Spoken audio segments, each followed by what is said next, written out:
Om Tat Sat. Thank you for joining this session. Today we will be learning the verse 3 of chapter 1 of the Bhagavad Gita. In the previous session, we had completed verse 2. If you do not know how to find the video for verse 2, just click on the comment section. If you see there's a link given, click on that link, and the link will automatically bring you to this page. And in this page, you can scroll down, come to that specific verse, and a video would have been uploaded over there. If you had missed verse 1, just click on verse 1. If you missed verse 2, click on verse 2. And today we are entering into verse 3. And please remember, in this entire video, we will also be learning the Yoga Sutra of Sage Patanjali, the Sri Lalitā Sahasranāma, and Sri Śiva Purāṇa. If you are joining these sessions or if you're watching these videos, I want you to watch all the videos, the entire video completely.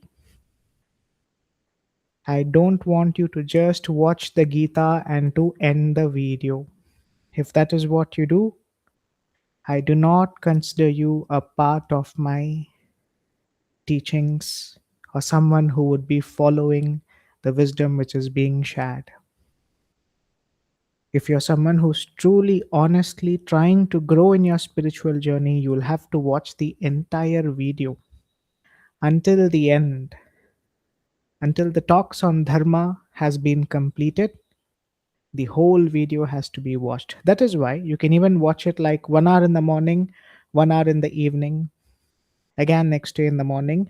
If you cannot watch the entire 3 or 2 hour session at a stretch, but I will not be accepting any justification saying that I'm only here to study the Gita. I'm not interested in the Sri Śiva Purāṇa. You're not my student in that case. Only a person who listens to an advice of what is being given is the best spiritual seeker. So watch it fully. Don't just end the video after the Bhagavad Gita is over, and don't think that after you complete the Gita, you'll come back to the other sections of the videos. I don't want you to think of anything like that. Just follow what is being advised. Don't independently take decisions which might not be as per the Shastra. If you watch the video, you should watch the whole video. Only then you will get complete knowledge. Otherwise, you will be having half knowledge and you will not understand the Gita properly. To understand the Gita, you also need the help of the Yoga Sutra of Sage Patanjali. You should also need the help of the Sri Lalitā Sahasranāma, the help of the Sri Śiva Purāṇa. That is why watch the entire video. Otherwise, I do not consider you as a part of my teachings which I give. Today we enter into verse 3, which is Pashyaitam Panduputranamacharya Mahatin Chamum Vyudhan Drupada Putrena Tava Shishyena Dhimata. Let us first understand the meaning of each and every word before we begin our learning of reciting this verse, so that we will understand what exactly is being conveyed here. Pashya. Pashya means behold, see. Pashya. What does it mean? See. Behold. Etam. This. Panduputranam. Of the sons of Pandu. Panduputranam means this, behold this. Of the sons of Pandu, Acharya. O teacher, Mahatim, great, huge or vast, Chamum, army, Vyudham, it's standing arrayed in a battle formation. Drupada Putrena, by the son of Drupada, who is known as Dhrishtadyumna, the son of Drupada, which is what is Drupada Putrena, Tava, your Shishyena, disciple, Dhimata, who is very intelligent. So if we combine all of this together, Duryodhana said, O teacher, he is talking to his teacher Dronacharya. He's saying, O teacher, behold this great army of the sons of Pandu, which has arrayed in battle formation by the intelligent son of Drupada. What's the name of the son of Drupada? His name is Dhrishtadyumna. Dhrishtadyumna, your disciple.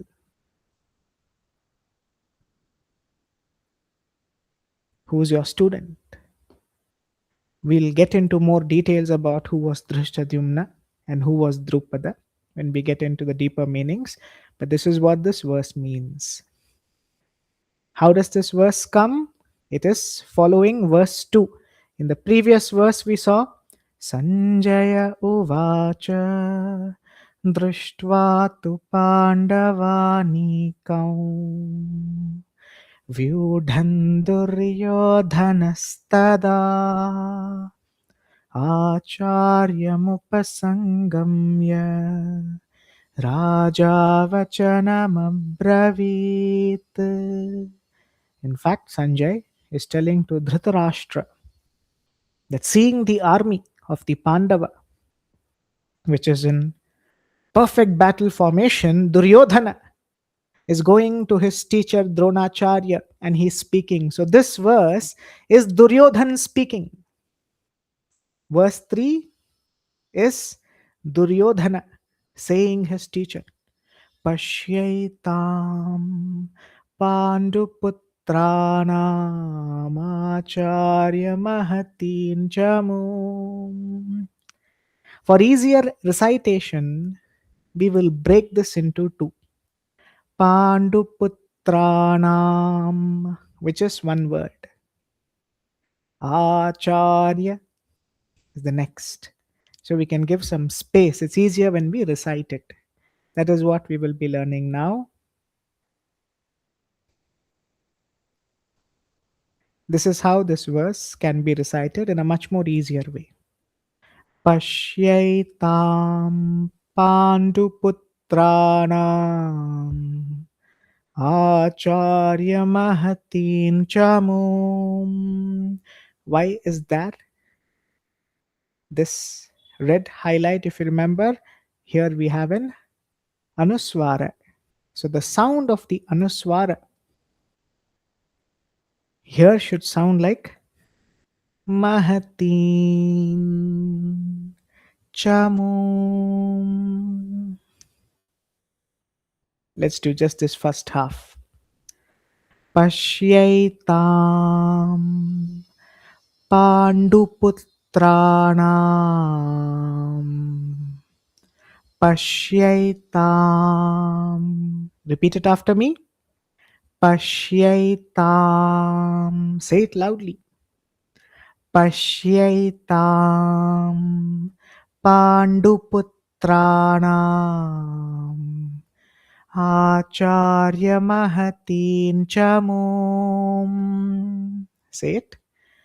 Acharya Mahatin Chamum.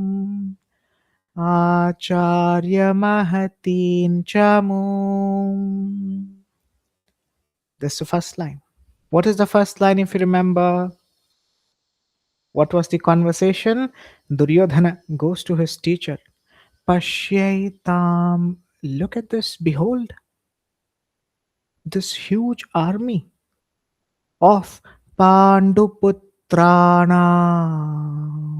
This huge, behold, of these sons of Pandu.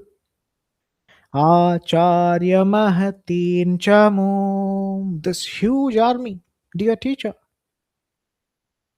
they have brought a huge army.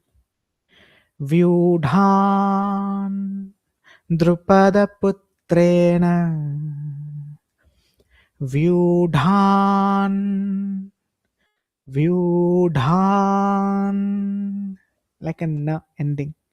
Because the next letter is a the, due to which, as per the anuswara, the sound should come like a na.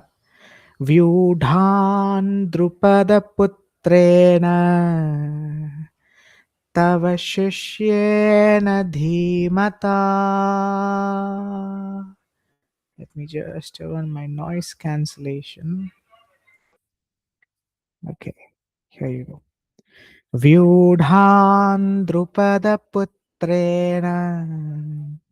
Tava Shishyena Dhimata.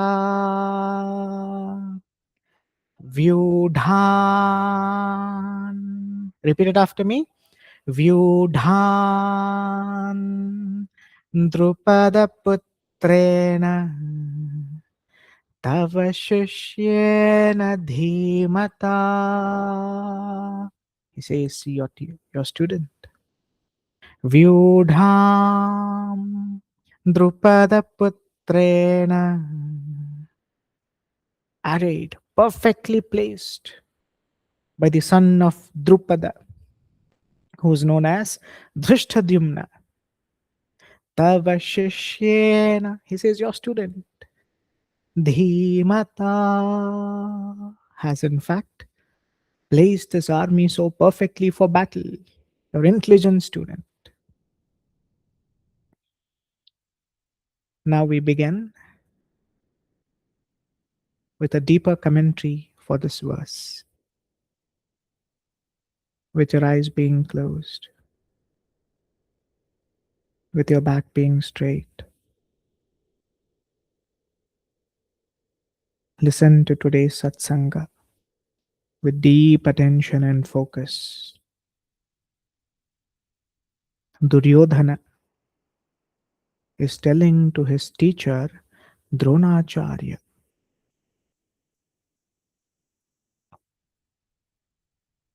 in our previous session we learned that Duryodhana is that tamasic nature which we all have within us. Don't think of Duryodhana to be someone from the past. He is the nature which we have in our mind, which is aggressiveness, anger, hatred. This is what is called as tamasic nature. He's talking to his teacher. See, based on your nature, so is your student. I'm sorry, so is your teacher. And it's also right, so is your student. For the teacher, based on the nature of the teacher, is the student. And for the student, based on the nature of the student, comes the teacher. Duryodhana is now talking to his teacher, saying, behold, see this great army of the sons of Pandu, the Pandava, who are the children of Pandu. This army with whom we are going against in a battle is looking huge, big. In perfect battle formation, it has been formed by your intelligent student, who was known as Dhrishtadyumna, the son of Drupada. With Drupada, today we will learn about the nature of Rajas. And with Dronacharya, we will also be looking at the nature of Rajas, which is also within us. Guru Dronacharya or King Drupada. They are not people from the past. They are here now within us as the nature of Rajas. What is Rajas? Passion. When you constantly think that I need more from the world, people disrespected me, so I will not leave them. People hurt me, I will hurt them back. This will not end in a good way for you if you continue having this nature. Dronacharya and King Drupada were childhood friends. They studied in the same Gurukulam. When Drupada grew up, he took up the responsibility of being a king. After many, many years, Dronacharya, who lacked money, wealth, who lived a life of deep suffering, went to the palace of or the kingdom of Drupada with an intention to ask for help. In return, King Drupada, when King Drupada was addressed as a friend from Dronacharya, when Dronacharya addresses King Drupada as a friend, he takes it in a insulting way. And he insults Dronacharya back, saying, I'm a king, how can I be seen as a friend? And Dronacharya, in return, wants to take revenge. This nature of revenge is what is known as Rajas. I will not leave this person. You insulted me, right? I will not leave you. This nature is not good for us. If Dronacharya was truly an Acharya, truly a person filled with divine wisdom, he would have forgiven Drupada over there and he would have walked away. So here we see even people who pose as Acharya, as learnt individuals, might not really embody the wisdom of the Shastra. With deep vengeance in his mind, he started to teach the Pandava and the Kaurava the art of warfare or how to use astra weapons. As a Guru Dakshina, after teaching the Pandava and the Kaurava, he wants Drupada to be defeated. See, this is only known as the nature of Rajas. The nature within us which looks for revenge. This person insulted me, right? I will not leave this person at any cost. See, in our life, we will meet many such people who will insult us, who will belittle us, who might talk ill about us. But reacting to them like this is not the way out. You will further entangle yourself with many negative karmic reactions. See the intention of the teacher. He has taught the students, the Pandava and the Kaurava, with an intention to defeat someone else. Do you think such a knowledge is a good knowledge? The true role of a teacher is to teach without expecting anything in return. But this teacher's teaching itself came with a wrong expectation. As a Guru Dakshina, he wanted Drupada to be defeated. Because Drupada was a very powerful king.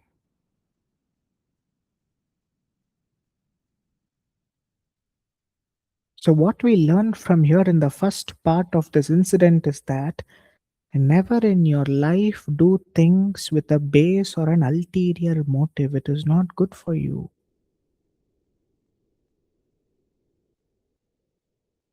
If people insult us, a wise person walks away, humbly accepting it, without reacting to it, just walking away. Accepting it means knowing that this is for the body. I'm not the body. I'm the Atman within. Why should I be affected by what he says to this body?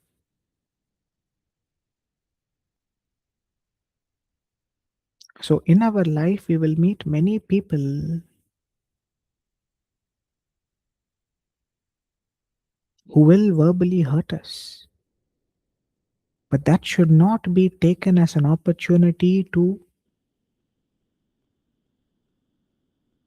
create a revenge against them. If you do that, you have fallen. You're no longer an Acharya. So, Acharya here is only a title for Dronacharya. He's truly not an Acharya. For what he has taught, to what he is expecting, it is wrong. He's no longer an Acharya. Just for namesake, he's been called an Acharya. Because the intention of the Acharya teacher was not to honestly give wisdom, but to give wisdom with an expectation to get something in return. This is only Rajasic nature. Such a nature will cause pain in us in the future. That is what happens even for Dronacharya. Arjuna, from the side of the Pandava, defeats Drupada,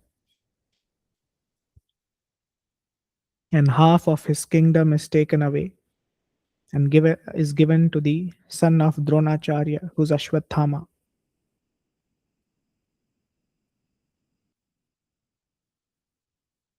But Drupada again retaliates. He thinks, this teacher, who is he? Teaching wisdom to people, this person has defeated me, a king. I will show him a lesson. Now, what Drupada does is he calls very learned and powerful priests, and with their help, he performs a very powerful yagna. Through that yagna fire, two children come out. One is a boy, other is a girl. The boy was named as Dhrishtadyumna, on whom this very verse is upon, where Duryodhana is telling Dronacharya, see, your student. And the second was a girl who was named as Krishna, also known as Draupadi, the wife of the Pandava.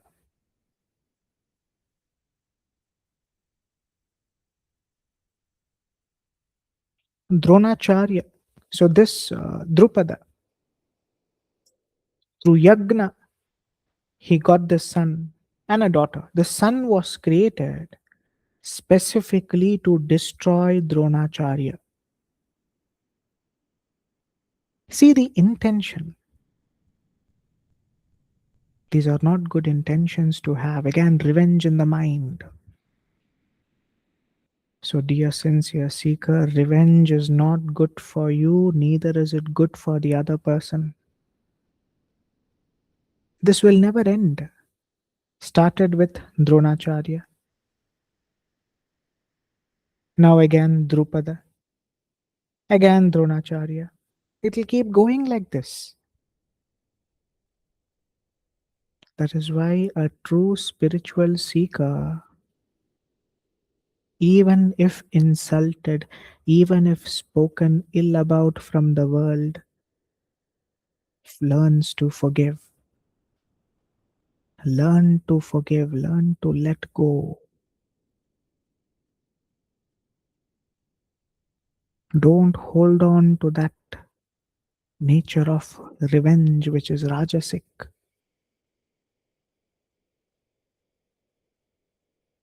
And the work of a teacher is to teach the student irrespective of who he or she is. Over here, Dronacharya did his part perfectly, even though knowing that Dhrishtadyumna was the son of Drupada, who was specifically created to destroy Dronacharya, he did not hide teaching divine wisdom to him. He taught him all proper divine wisdom. Dhrishtadyumna was a student of Dronacharya and the son of King Drupada, who was specifically created to destroy Dronacharya. That is what now Duryodhana is going and reminding. See, dear teacher, this can be seen in two ways. Number one, taunting the teacher for the mistake you have done in the past. A student whom you had taught in the past has now come with a huge army against you to destroy you. How silly of you to have taught such a person this wisdom of how to use astra, weapons. This is one way to see it. The second way to see it is that a state of shock. See this? The Pandava have managed to bring such a huge army for this battle with Dhrishtadyumna being the main commander.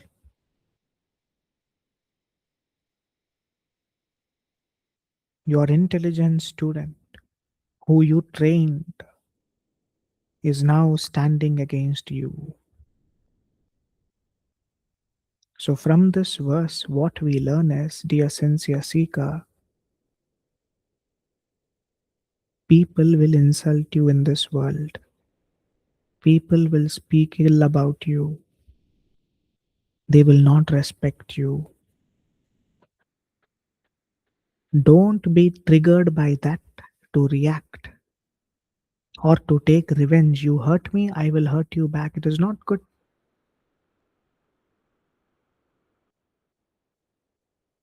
Learn to forgive and to let go. This is a great skill.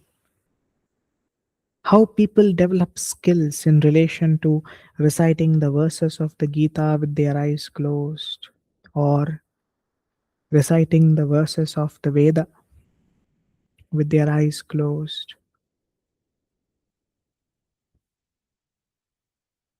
or remembering divine wisdom, or in any profession you take, we all have a skill how to talk to people, how to convince people, how to get our product given in the market in an authentic way. Everything is a skill. Similarly, the greatest skill what you can develop is the skill of forgiveness and the skill of letting go.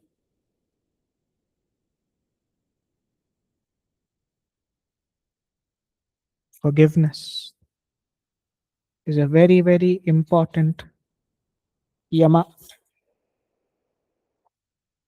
which is known as kshama, cultivating forgiveness within. It's a very powerful skill. If you develop the skill of shama, which is forgiveness, patience, forbearance, even in the face of difficulty or wrongdoing, you are said to be an acharya, a pandita, a person who's learned and understood and is applying divine wisdom in their life. And the skill of daya, showing compassion, kindness, empathy. Even though the other person may be ignorant of how they treated you, you should cultivate daya, which is compassion.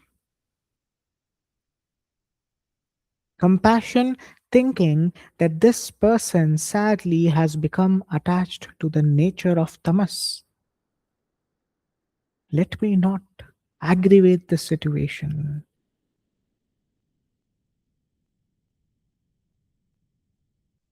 And remember the law of Satyam. Speak truth in a way and in a manner that is always truth alone, without hurting anyone. These are the greatest skills what we can learn. So from this verse, Duryodhana said, O teacher, behold this great army of the sons of Pandu, arrayed in battle formation by the intelligent son of Drupada, your disciple. So we learn from in this verse that never to cultivate the thought of revenge. Revenge is nothing but rajasic nature, which is within us. So Drishtadyumna or Drupada, Dronacharya, they are not people of 5,500 years ago. They are now within our mind currently.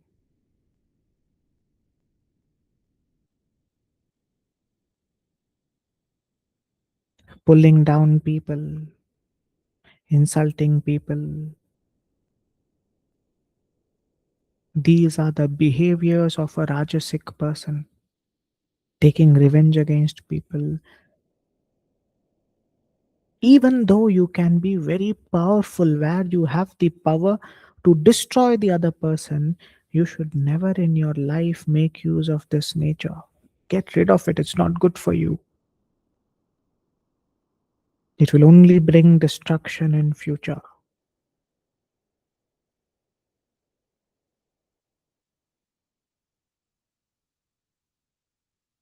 Rajasic nature is that which brings destruction in future.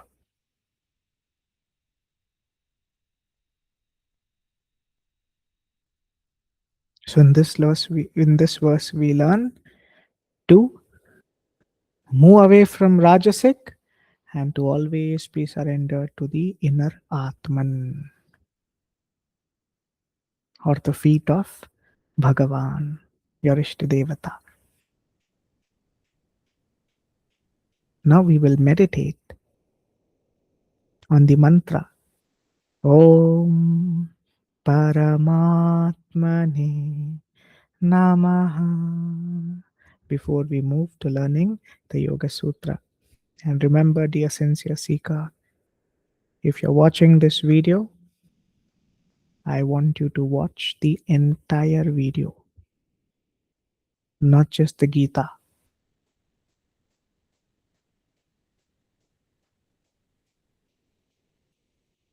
So let us now begin in meditating on this beautiful mantra for 5 to 6 minutes before we begin with the Yoga Sutra.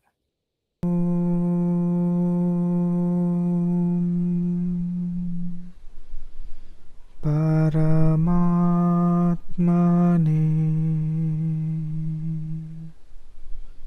Namaha.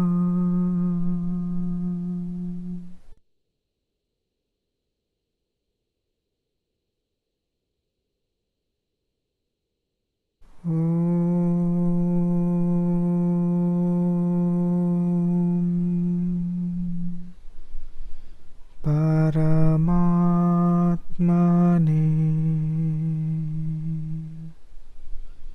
Namaha.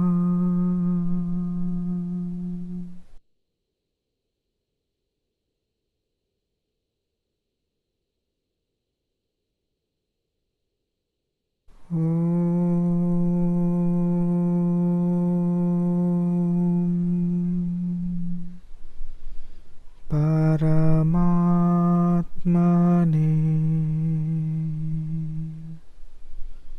Namaha.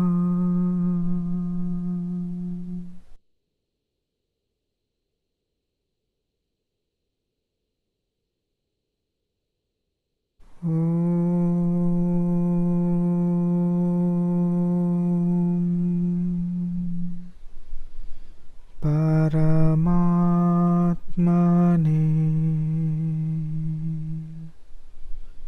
Namaha.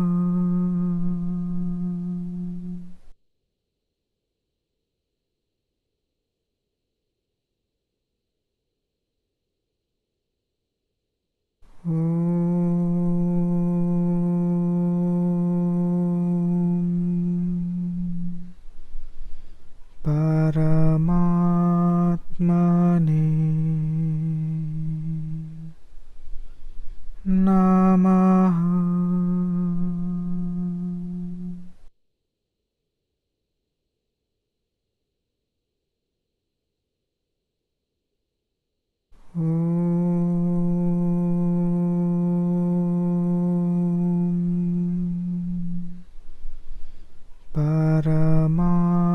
Paramatmane Namaha.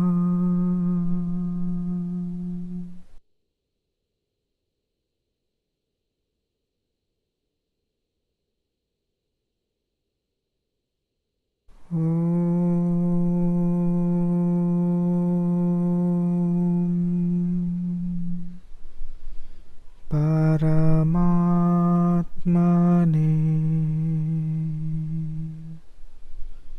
Namaha.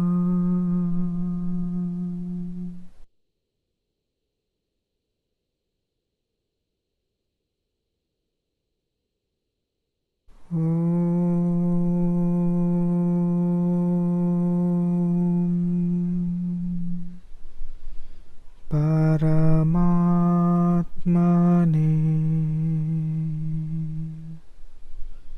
Namaha.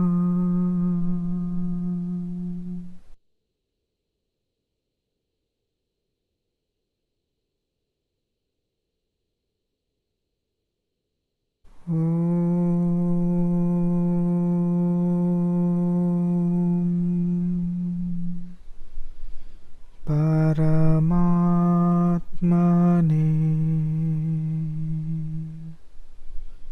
Namaha.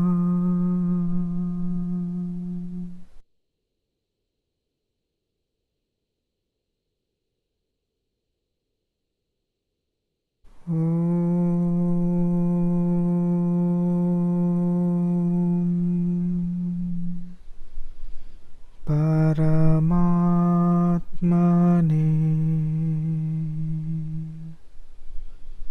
Namaha. Paramatmane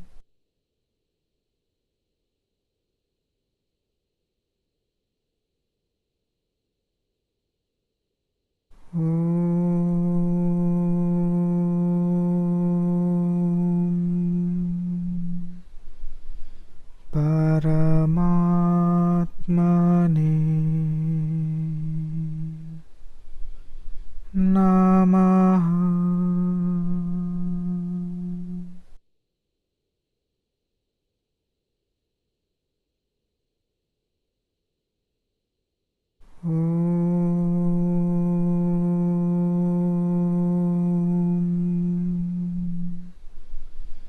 Paramatmane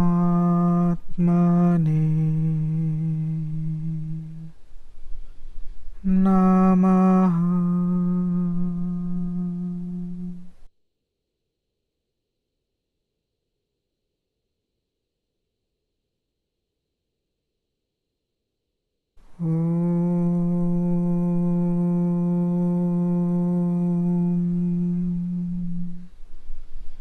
Paramatmane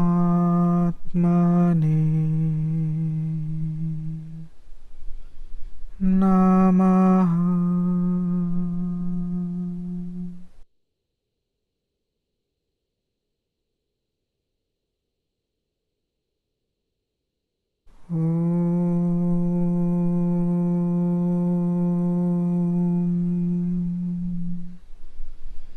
Paramatmane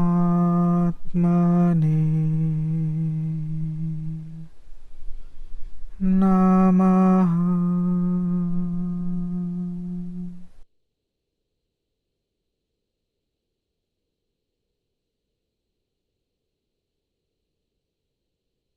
Om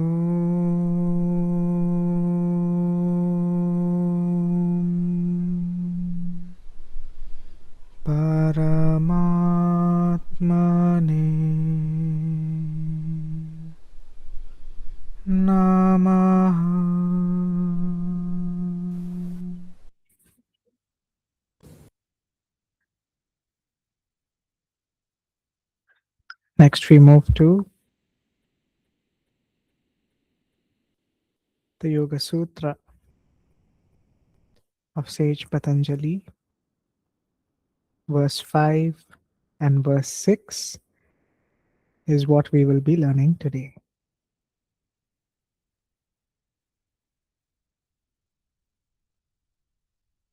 Verse 5 is Vrittaya Panchataya Klishtha Klishtha. What does it mean? Vrittaya. Vrittaya. Before we do that here, the sound should come like a f, the exhalation. Vrittaya.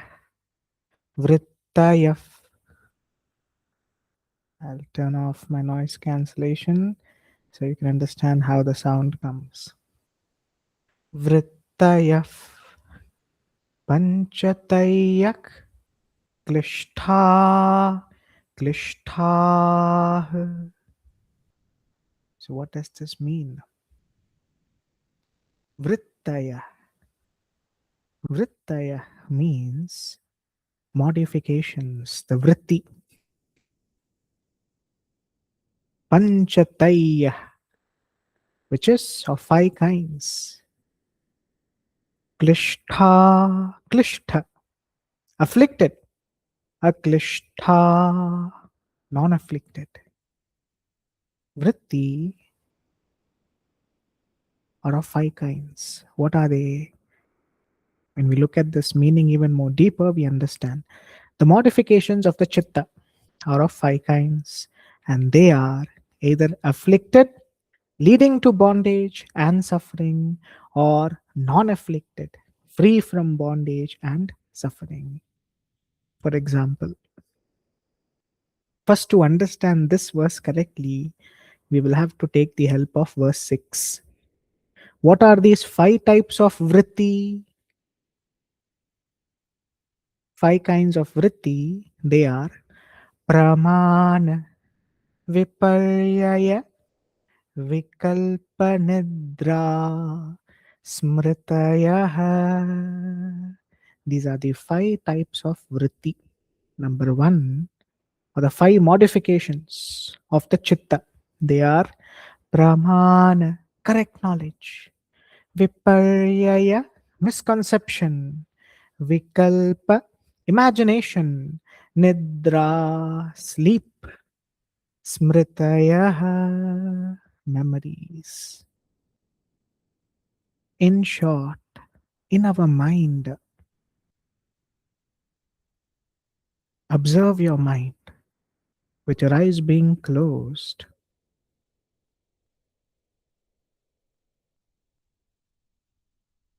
See how the thought patterns are functioning. While you are listening to me, the mind will sometimes go to the thoughts of the past. Sometimes it will go towards the thoughts of the present. Sometimes it will go towards the thoughts of the future. This is the work of the vritti because of our samskara and vasana, which has been built because of the nature, guna, which is there within us. The guna, sattva guna, rajas, tamas. These 3 natures, they create the vritti within us because of our constant habits. In short, the thought process, the vrittis can be seen as those thought waves. Thought waves of the past. What happened to me 5 years ago? What happened to me 10 years ago? What is happening to me now? What will happen in the future? When the mind is constantly thinking like this, you are no longer in your true nature. You have become one with material nature. I repeat again. I know this is a little confusing. Listen to this with deep attention. First, we will speak about vritti, the five kinds of vritti. It sometimes affects us, and when we don't pay attention to it, when we go back to our true nature, it no longer affects us. The five types of vritti are: number one, correct knowledge. What is correct knowledge? Correct knowledge is that which comes from the scripture, which comes from Shastra, divine wisdom. In the mind, you have decided to sit and listen to the verse 3 of the Gita, the Yoga Sutra, the Sri Lalitā Sahasranāma, Sri Śiva Purāṇa session today. This is correct knowledge which is guiding you. Go listen to it. Something within you is guiding you to the right direction. This is also a type of vritti, which is a good one. You see, it is now moving you towards the right direction.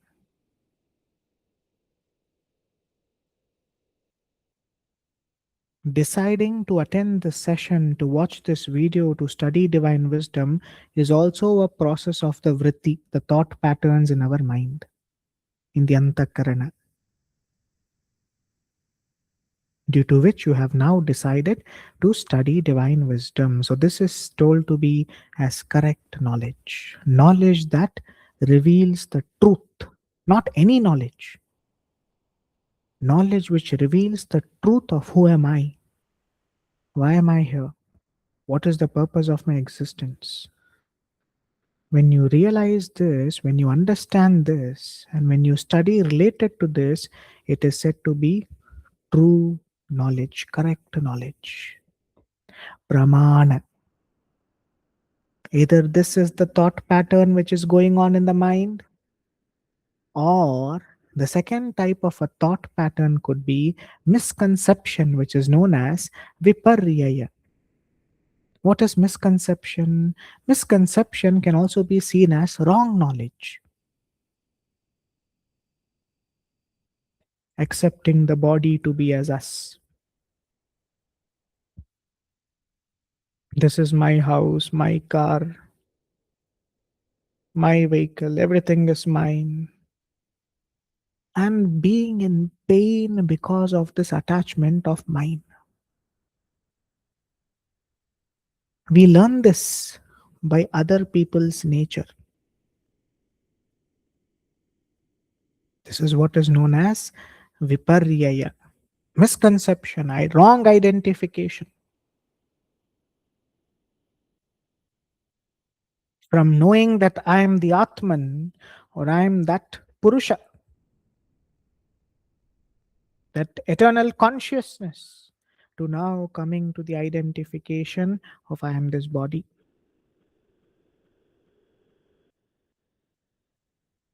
Is what is known as misconception or wrong knowledge. Wrong knowledge will always delude us in our journey. So the best vritti at the start is correct knowledge, pramana. Correct knowledge is what leads us to the ultimate goal. Another easier example can be you have made up your mind to listen to this video, which is correct knowledge. After this video is over, let's say you start your day. When you speak to your loved ones, when you speak to the ones who you regularly speak to, you'll get angry sometimes. You'll start speaking things which are really not in relation to the scriptures. That is where the viparyaya arises, because of our nature, of who we were in the past. So your goal now should be to change this nature. To change this nature, the next few verses convey how, with the help of abhyasa, practice, and vairagya, you can get rid of this behavior. In short, what is correct knowledge? My decision to study divine wisdom is right knowledge, because divine wisdom shows and reveals who I am. With the help of the Antakarana, we try to contemplate on the ultimate truth, and the truth is revealed. What is Viparyaya? Wrong knowledge, misconception. Again, with the help of Antakarana, when we are constantly thinking, this is mine, that is mine, this happened to me, that happened to me, we now start taking what is unreal to be as real, accepting this world to be as real, and the Atman has been forgotten. That is only misconception. These are the second thoughts. This is also there in our mind. As mentioned, after the session is over, notice yourself, how you behave. For some time, you'll be correct. After that, you begin being ignorant because of the previous habits, previous behavior. That change will be brought when we constantly be mindful. The Gita chapter 6 speaks about this. Shri Krishna conveys to Arjun, whenever the mind wanders, bring it back to the point of focus.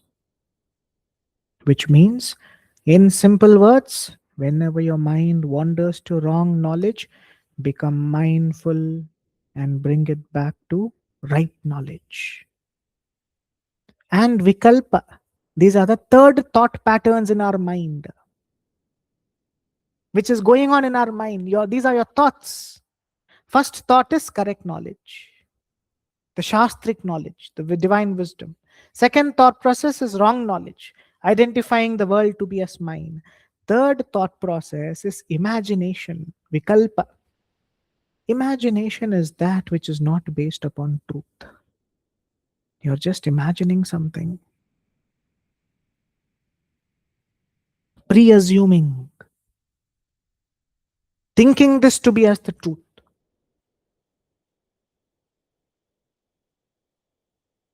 Imagination can also be said as sentimentality. For example, if I surrender to Ishvara, I will go to heaven.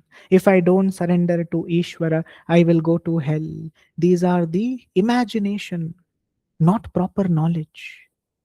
Building up knowledge with one's own antakarana, one's own mind, which has no philosophical base, or the base of the scripture, is what is known as imagination. We all imagine, right? The word itself is simple. Vikalpa is that imagination, of which is not really true, which is untrue, and keeps building up in our mind. Because of vikalpa, because of wrong knowledge, misconception, viparyaya is the reason why vikalpa arises. See, number one is pramana. Correct knowledge will be the reason for the destruction of viparyaya. If you don't focus on correct knowledge, slowly viparyaya, misconception arises. If misconception arises in you, which is wrong knowledge, vikalpa automatically arises. One gives room to another. Here it is imagination, wrong thought process. They slowly arise in our mind, such as, the world is a bad place. People here are bad. I am always the one who's suffering. Wrong knowledge like this appears in our mind. Imagination knowledge, which is not based on reality. We imagine so many things about different people, different situations. And number four, nidra. Even in sleep, dream, it continues. See, when you're sleeping, what happens? You're dreaming. You're dreaming about what you are thinking when you are awake. Am I correct? Whatever your mind is dreaming about is usually those desires which you constantly harbor when you are awake.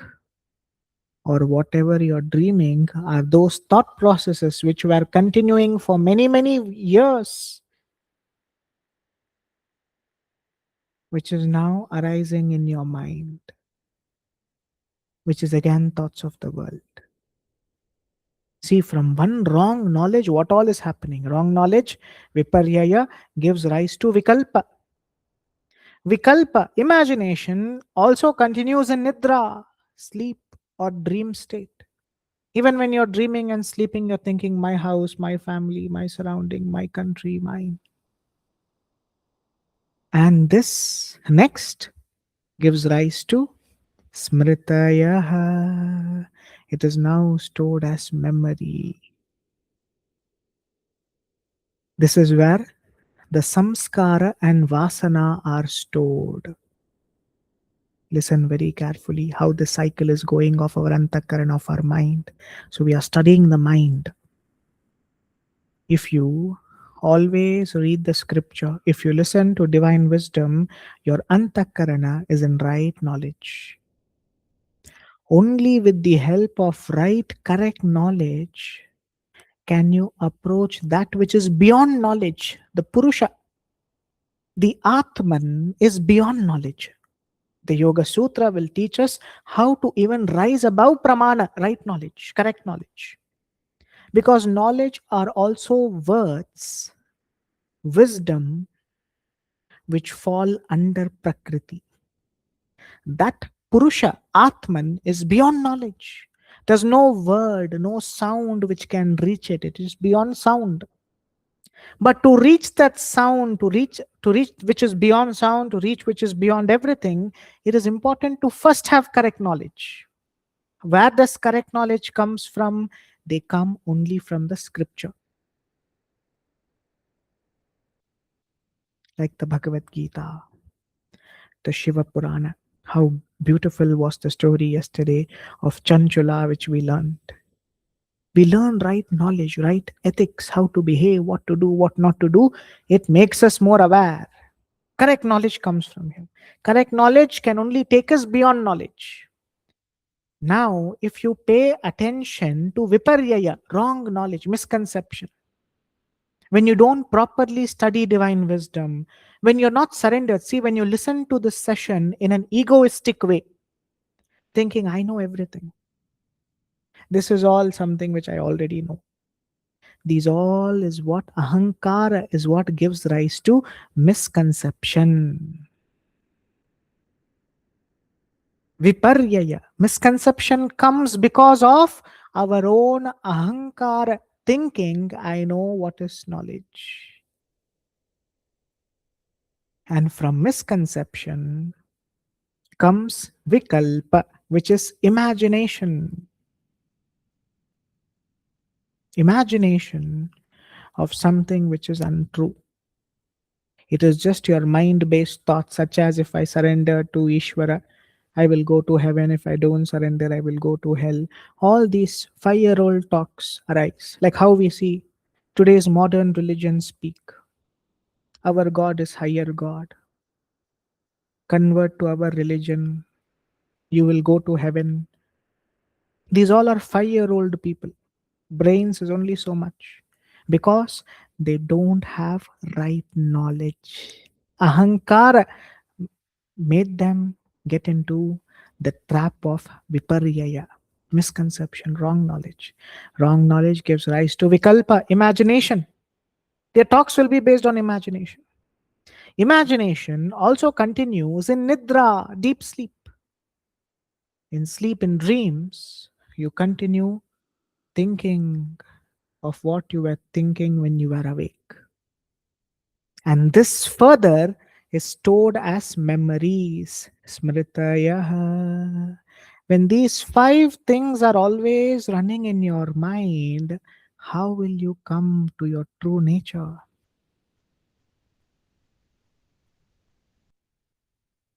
If it is only these 5 things which are running in our mind, how can we come to our true nature? The answer lies in the next verse, which we will do tomorrow in the next session. Abhyas and Vairagya, practice and detachment. What should you practice every day? Practice every day to cultivate correct knowledge from today. Om Purushaya Namaha. When I ask you to meditate after every session, do you really do it? If you don't do it, then you're not moving towards correct knowledge. You're still in misconception. Excuses cannot be a reason for saying, I'm not able to do it. When properly wisdom is taught, you should follow it. If you follow it, you will save yourself, dear sincere seeker. You will not fall into this trap of misconception, imagination, dream, sleep, or memories of that which are stored and come back as our samskara and vasana.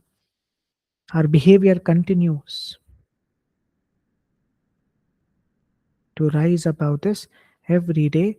Meditate on a form of your Ishta Devata.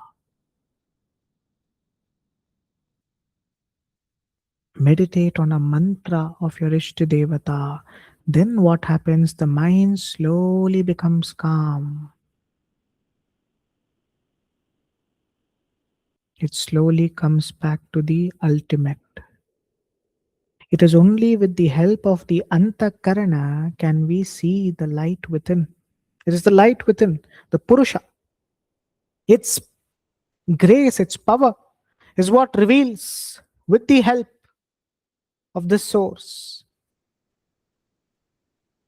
Without the Antakarana, we can't do anything. Even meditation requires the mind intellect coordination. Without the mind and intellect coordination, it will not be possible to see the divine Purusha within. But that which is also beyond the mind and intellect, which should also be understood. It's the grace of that divine Ishvara that we are able to even be perceiving it within. So, what sage Patanjali says, these are the 5 types of vritti which are always there in our mind.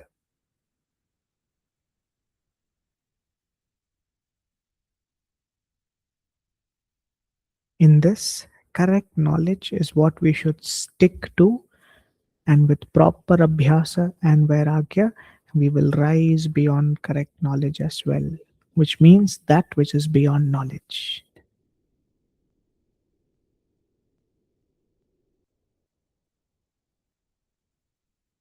Now we will meditate on a beautiful mantra to reach to that stage which is beyond knowledge,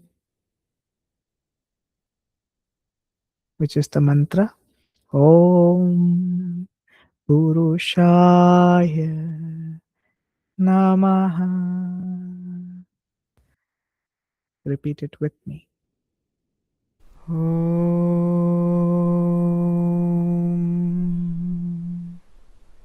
Purushaya Namaha.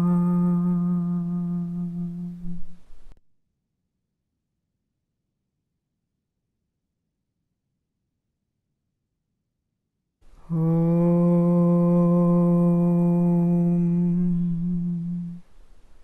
Purushaya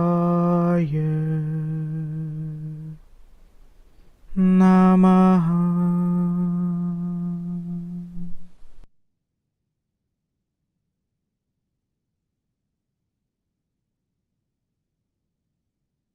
Om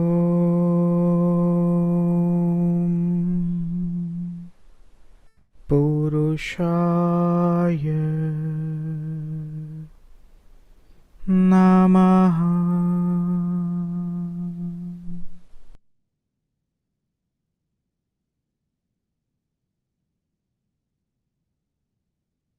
Om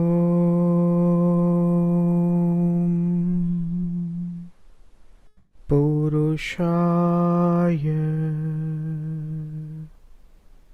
Namaha.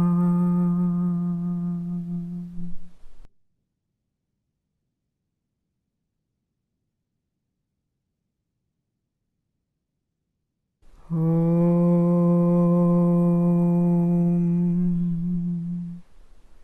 Purushaya Namaha.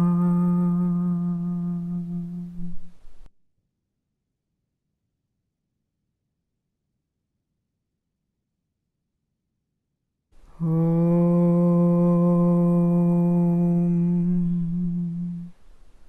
Purushaya Namaha.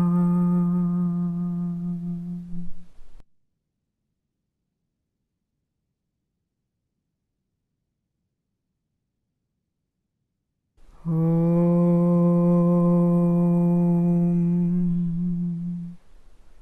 Purushaya Namaha.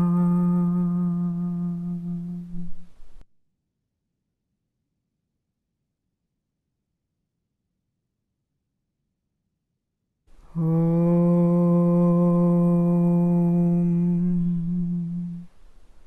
Purushaya Namaha.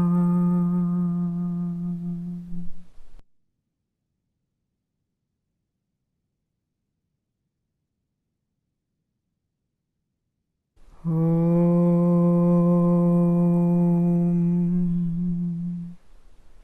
Purushaya Namaha.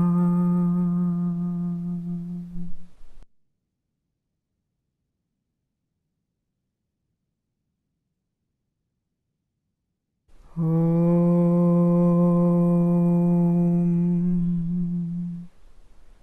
Purushaya Namaha.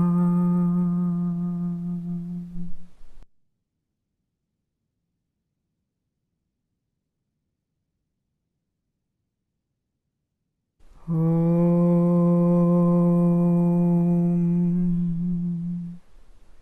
Purushaya Namaha.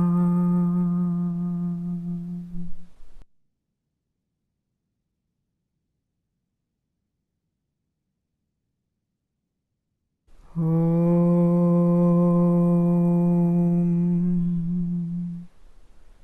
Purushaya Namaha.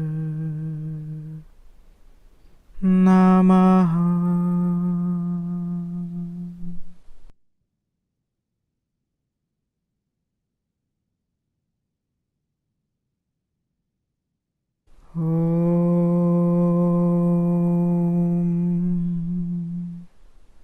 Purushaya Namaha.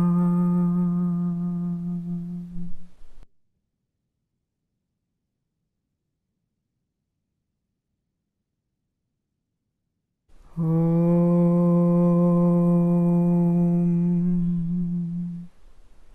Purushaya Namaha.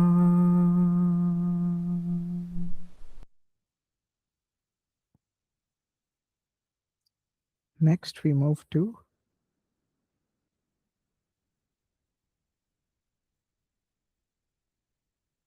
the Sri Lalitā Sahasranāma. In the previous session, we learned Nyasaha. So generally, Nyasaha, to practice the Nyasaha of Sri Lalitā Sahasranāma, what you can do is, you can either have the right hand on your head, or you can join your palms and you can recite this. For example, joining your palms, let's recite this together.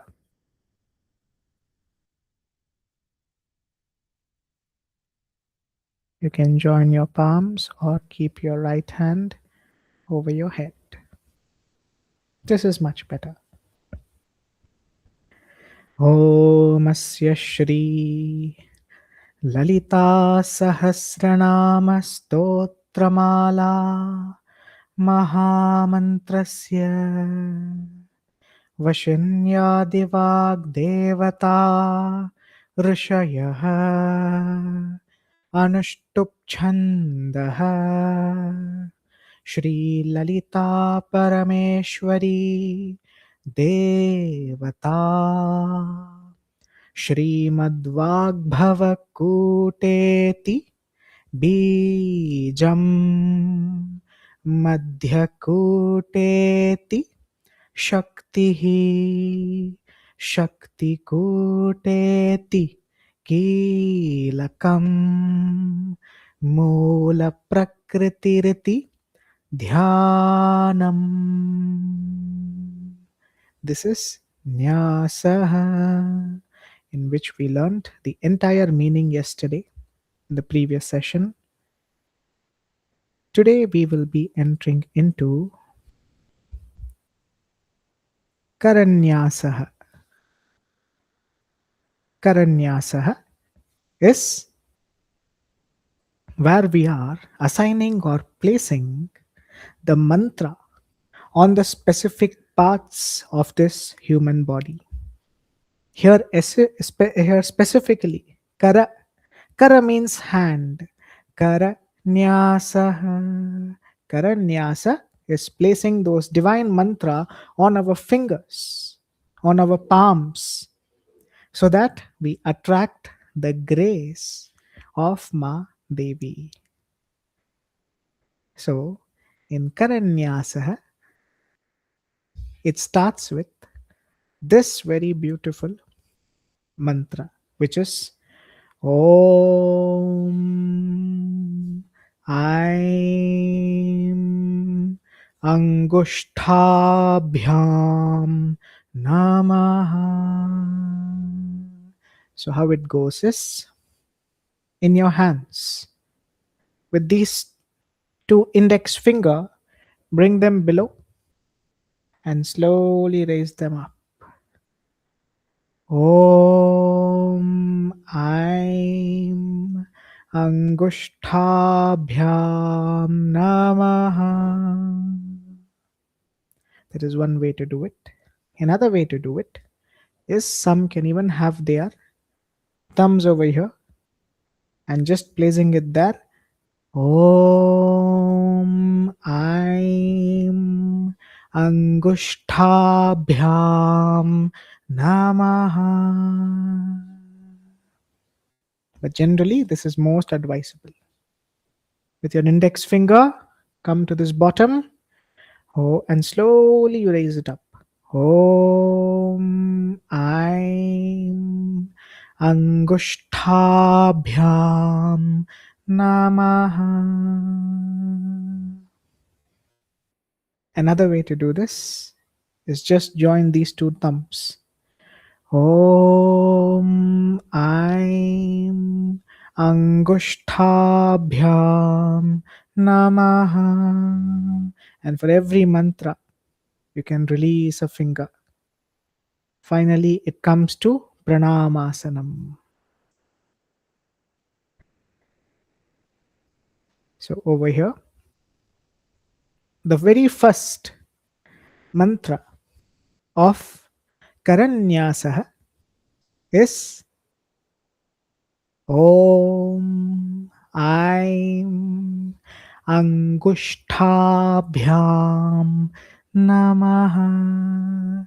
It means salutations to the two thumbs with the mantra Aim. Why are we using this mantra? It is to energize the whole body, which is already energized by the Atman. The Atman being within, it is already energized. It is just that we acknowledge them, that their existence is in every cell of this body, every part of this body is powered by Ma Devi. So we bow down to this energy. Om Aim Angushtabhyam Namaha.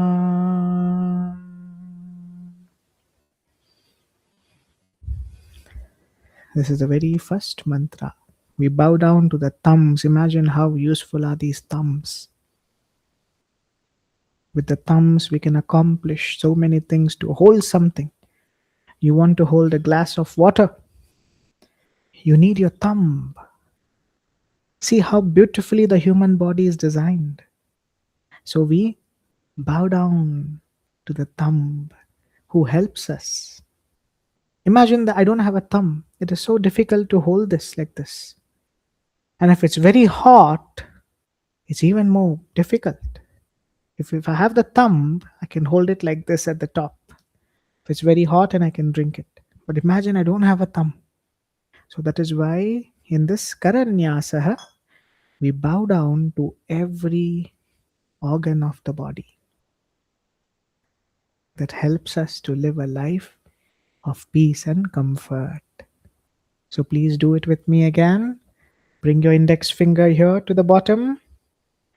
Om Aim Angushtabhyam Namaha.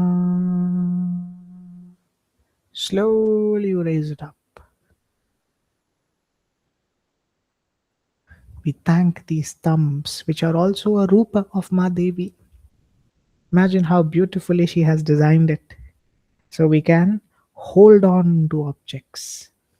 We can take things. We eat food. Thumb plays such a major role. Imagine there's no thumb. How difficult it would be to eat food. That is why please be grateful to all the organs. The external, what we see, and the internal, which we can't see. I can't see my inner organs, but they support me greatly, right? So the nyasa with which we begin with is bowing down to the entire body, all the internal organs, external organs. Karanyasa is specifically bowing down to the fingers, to the upper body, and slowly moving forward. So say this with me again. Om Aim Angushtabhyam Namaha. This is the first. Second is Om Klim Tarjanibhyam Namaha. Here we offer salutations to the index finger. What are the index finger? This. So how do you do it? Now you move your thumb below the index finger. Bring it here and slowly you raise it up. We offer this. We thank this beautiful index finger which helps us in so many things we do in our life, in the food that we eat, in everything. Om Klim Tarjanibhyam Namaha. Now for all the four fingers, we use the thumb. Just for the thumb, we use the index finger like this. After that, the same thumb will now be used for all the four fingers. Whenever, whatever mantra we are going to chant. Let me just check if I can see my fingers. Yes, it is seen on the screen.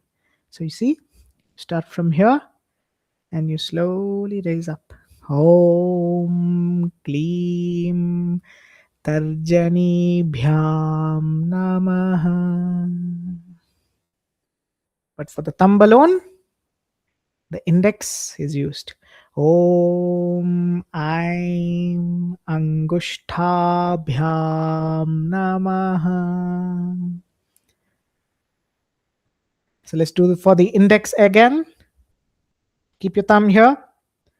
Om Klim Tarjanibhyam Namaha. Close your eyes and say it with me. Om Klim Tarjanibhyam Namaha. Om Klim Tarjanibhyam Namaha. Om Klim Tarjanibhyam Namaha.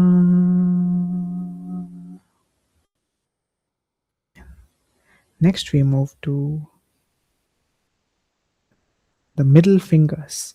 Madhyama. For the middle fingers, again bring your thumb here. Om Sau Madhyamabhyam Namaha. Om Sau Madhyamabhyam Namaha. Salutations to the two middle fingers. Imagine what important role they play. Every finger. When we eat food, the middle finger is used to hold properly anything we hold. We don't pay attention to them when they are there. But sadly, when we lose them, we realize the value of each and every finger, each and every internal organ. That is why look after yourself. Keep yourself healthy, clean, and value whatever Madevi has given to us. Om Sau Madhyamabhyam Namaha. Close your eyes and do it with me. Om Sau Madhyamabhyam Namaha. Om Sau Madhyamabhyam Namaha. And one more thing, I noticed that you would be wondering, there is a visarga here. Why am I not changing the sound? For mantra, I will never touch the visarga. This is my personal opinion. Whenever there is a mantra involved, I stick to the root sound. For example, in the Shri Vishnu Sahasranāma, Om Namo Vishnave Prabha Vishnave. That Om becomes On. Personally, I prefer calling it as Om. Om Namo Vishnave Prabha Vishnave. So in Om, I will stick to the root sound Om. I will not make Om On, irrespective of the next letter, whatever it is. Because the root sound is what gives that energy. There we don't touch. We only work on this in the full verses. The mantra, don't try to touch on the sound of the mantra. Keep it as it is, the normal, the base. Only then you'll have that energy. So here, Om Sau Madhyamabhyam Namaha. Om Sau Madhyamabhyam Namaha. Say it loudly with me. Next, we move to the ring fingers, which is Om Sau Anamikabhyam Namaha.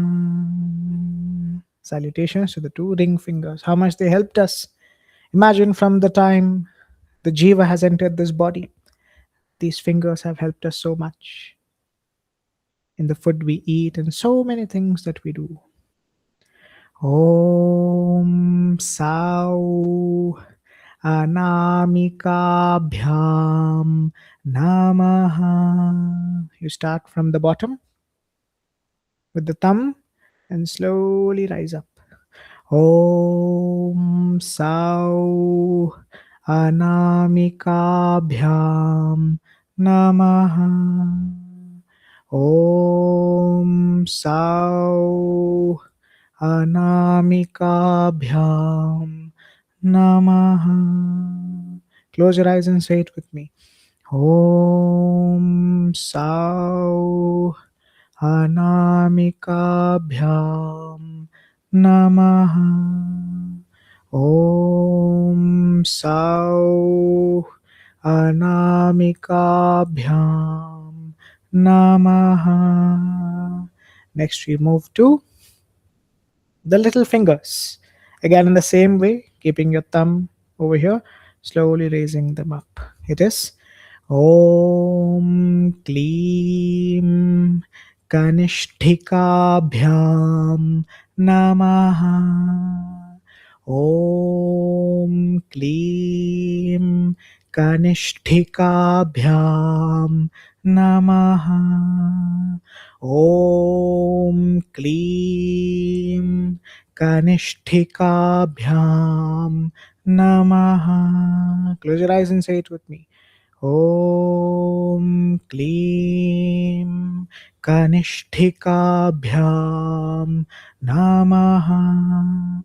Om Klim Kanishthikabhyam Namaha.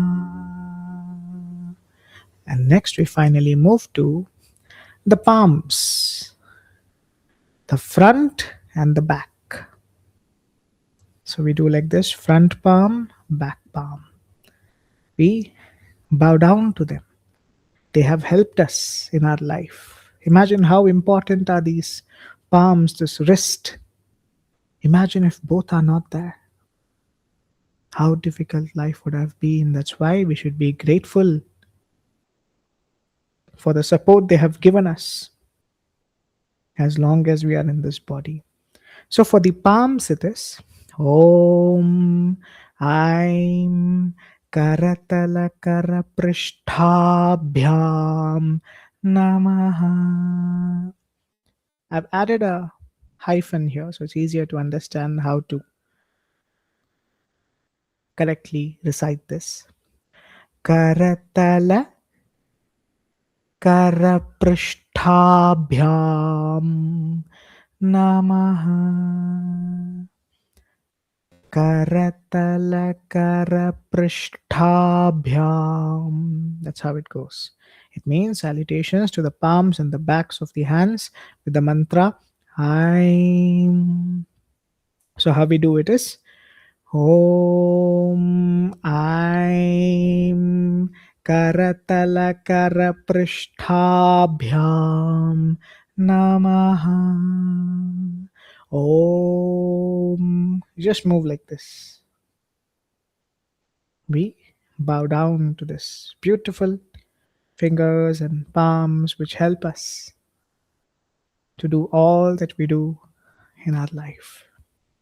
Om Aim Karatala Karaprishtabhyam Namaha. Close your eyes and do it. Om Aim Karatala Karaprishtabhyam Namaha. Om Aim Karatala Karaprishtabhyam Namaha. Om Aim Karatala Karaprishtabhyam Namaha. So here we complete the learning of Karanyasaha. Karanyasaha, which is bowing down. The right translation for this in English would be not energizing the palms. You don't need any energizing. Do you think the Atman within can't energize? The Atman is what is energizing this body. And with this mantra or with any mantra, there's nothing to energize this. We bow down to to this which is already energized by the Atman, where Ma Devi is already there within. We don't have to energize this. It's already energized. We bow down, we acknowledge her presence, her power in these regions of the body. So let's do it one last time. All the mantra. Karanyasaha, which is Om Aim Angushtabhyam Namaha. Like this. So we'll do it together. Om Aim Angushtabhyam Namaha. Om Klim Tarjanibhyam Namaha. Om Sau Madhyamabhyam Namaha. Om Sau Anamikabhyam Namaha. Om Klim Kanishthikabhyam Namaha. Om Aim Karatalakaraprishtabhyam Namaha.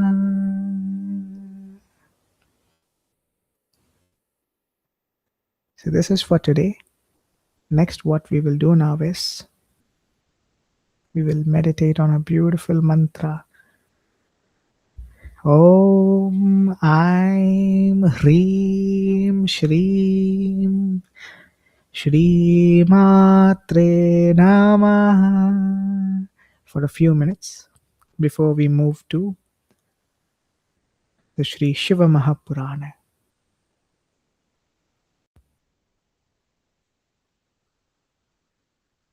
Om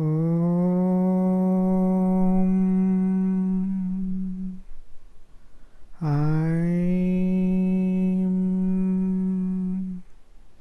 Hreem Shreem Shri Matre Namaha.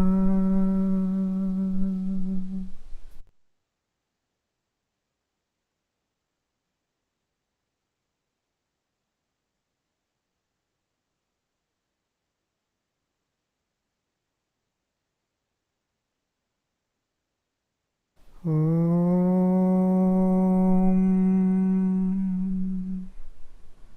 Aim Hreem Shreem Shri Matre Namaha.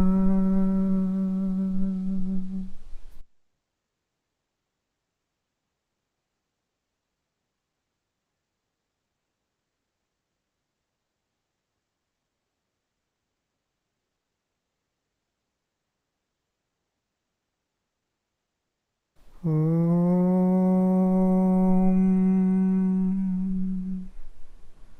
Aim Hreem Shreem Shri Matre Namaha.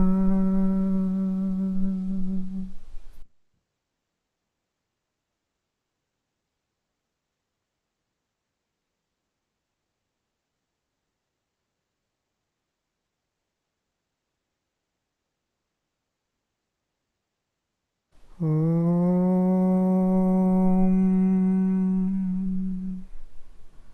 Aim Hreem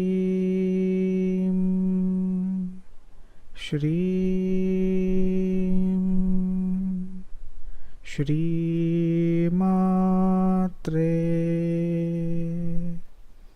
Namaha.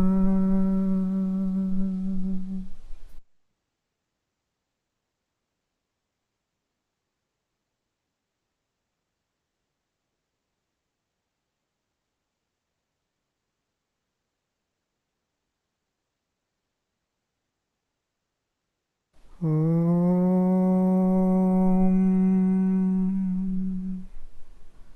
Aim Hreem Shreem Shri Matre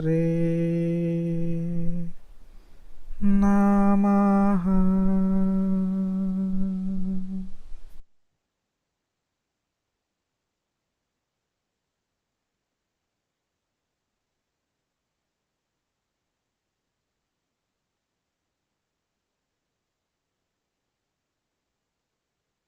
Om.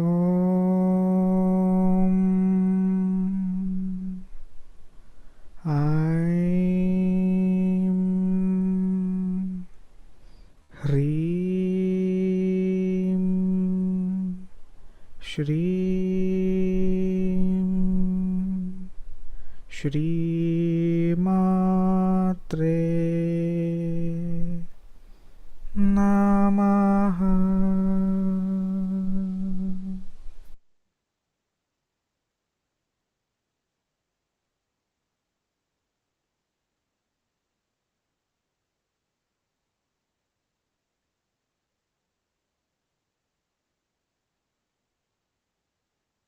Om.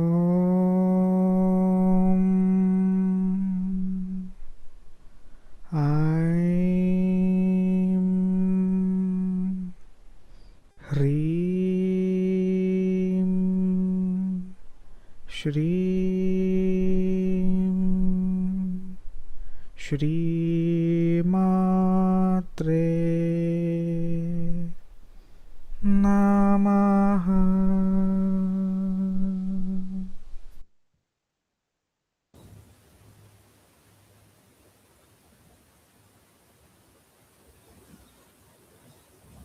Next, we begin with the study of the Sri Śiva Purāṇa. Today we enter into chapter 5.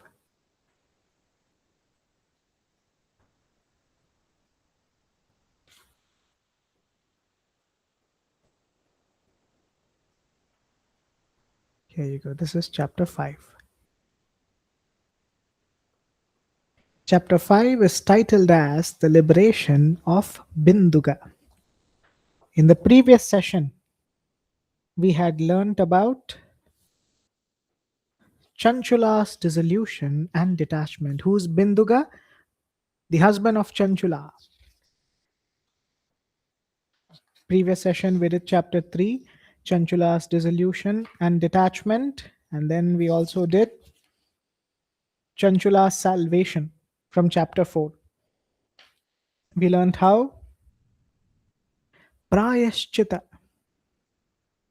Remember, the Essentia Seeker, Prāyaśchita is that power, that tool which can take us to that final stage of moksha. The fastest way to remove your sins, the purest way to remove your sins is by performing Prāyaśchita, eating little, meditating the whole day. Om Shivaya Namaha. Whole day doing your tapasya. This is what is known as Prāyaśchita, where we truly, from within, feel bad for what we have done. We regret for what we have done. And we wish to change ourselves. And with that Prāyaśchita, Chanchula was able to attain salvation. So the salvation or the moksha, the liberation between Chanchula and Devaraja differs because Devaraja in chapter 2 did not perform any Prāyaśchita, but Chanchula did. Today we enter into chapter 5, which is the liberation of Binduga. Now we see Chanchula is living in the abode of Shivaloka. She is fully blessed by the grace of Sri Shiva and Ma Parvati, who is also known as Uma. Chanchula is going towards Ma Parvati now. She's bowing down in front of Ma Parvati and saying, O mother of Skandha, the daughter of the mountain, you are the supreme Brahman. You are the ultimate consciousness. It is you who creates this creation, maintains this creation, and finally, at the time of dissolution, the creation enters into you. You are Parabrahman, Parama Ishwari. The whole creation emanates from you, rests upon you, depends upon you. We all are surrendered to you. It is your power alone which empowers everything in this creation. Whatever is manifesting here in this creation, it is your Shakti. There is nothing else apart from your Shakti in this creation. Even Sri Vishnu, Sri Brahma, Sri Mahesha, they all take the energy from you to complete the tasks which they have been entitled with. I bow down to you. Praying thus, Chanchula bows down to Ma Parvati.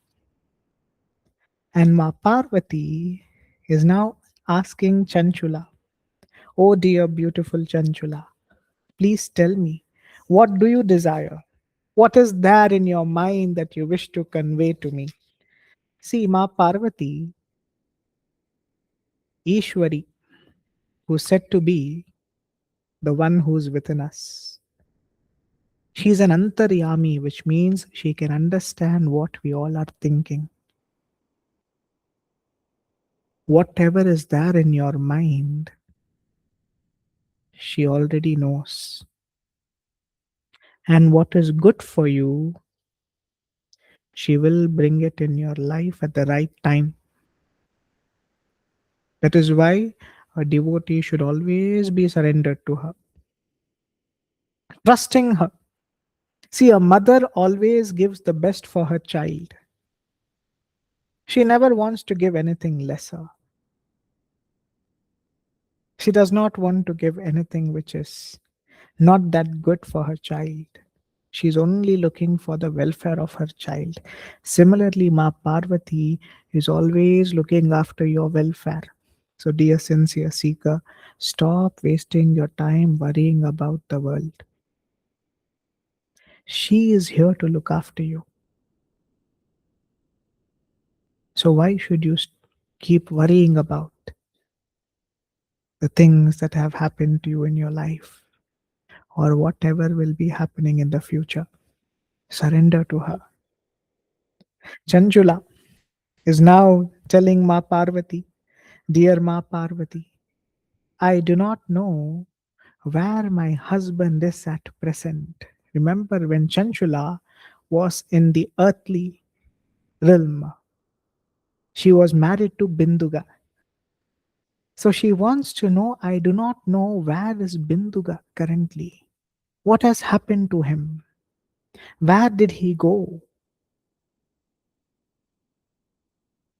Please make such arrangements that he can also join here us in Shivaloka.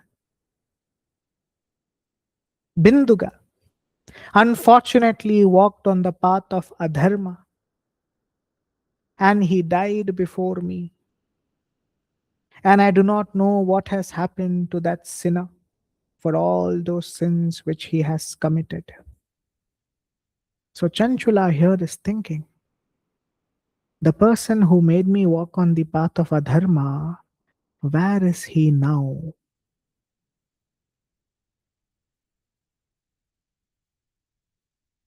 And not only that, she is asking to bring that person to Shivaloka. What do we learn from here? We learn something very important from Chanchula's character. She is exhibiting the highest virtue of Shama, forgiveness. See, imagine you or I put ourselves into the shoes of Chanchula. Someone, even it could be our spouse, it could be anyone, who deluded us, who made us walk in the path of adharma, who made us do all kinds of sinful actions, will we ever think of good for them? A normal human being will not. A normal human being will think this person was the reason for my suffering. How can I think good about this person? Let that person suffer. But Chanchula has exhibited great level of shama, forgiveness. That is the topic of today, the Gita, when we began with learning about Dronacharya and Drupada. If they had forgiven at the beginning, there would have never been such enmity between them.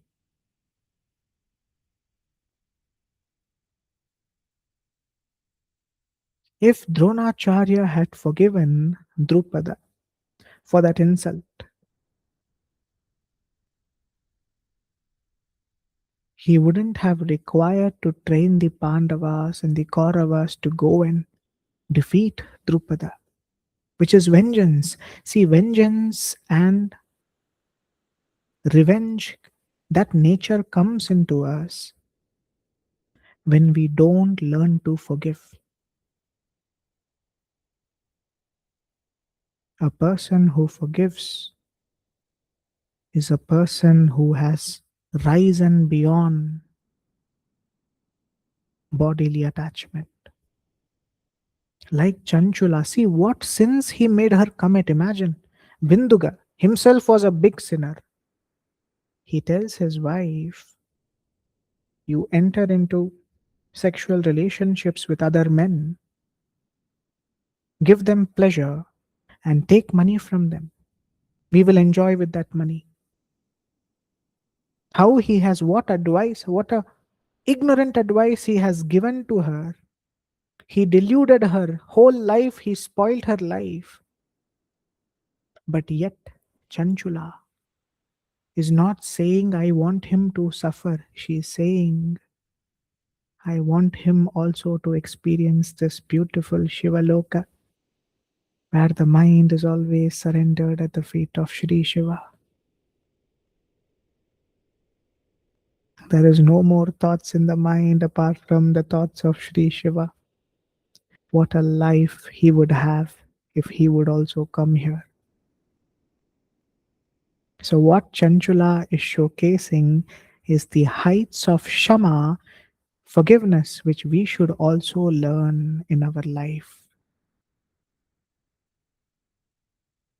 With your eyes closed, whoever have hurt you in this life, no matter how much they deluded you, what mistakes, what sins they made you commit, forgive them all. Let them all attain Shivaloka. Let us not have grudge towards anyone. It is not worth it. The mindset of seeking revenge is not a good mindset. It will destroy you before it destroys the other person.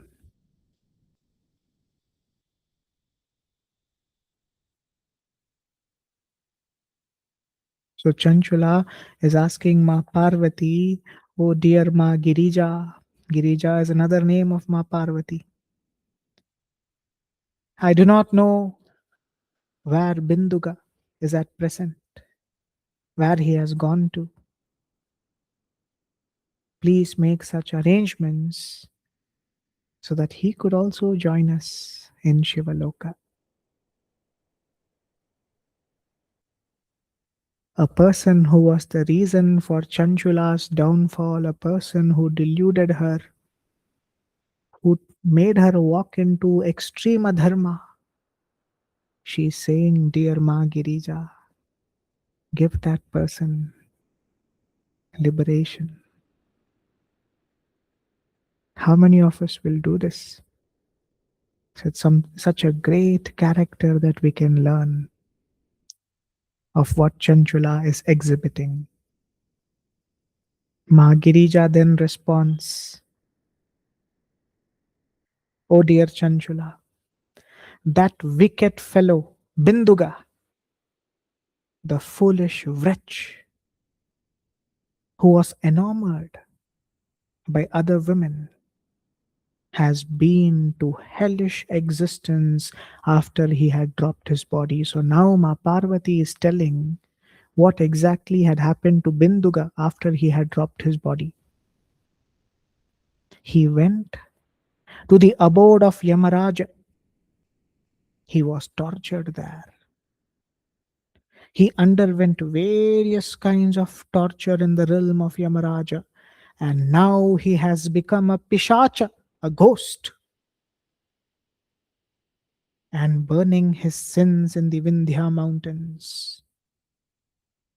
Binduga, after being tortured tremendously by the attendants of Yamaraja, he is now in the Vindhya mountains. He has become a pishacha, a ghost, and he is burning his sins. Even now, he is going through various painful torture, such as he can't eat any food. The only diet for him is the wind. Imagine, he's suffering. He can't eat any food. There is hunger. Even Pishacha feels hungry, but it can't eat food. It only has to consume wind. Imagine if you and I live like that. What suffering? We can't be alive. But now the condition is you will be made alive. You'll be hungry throughout for years and years. You'll weep for water. You'll weep for food.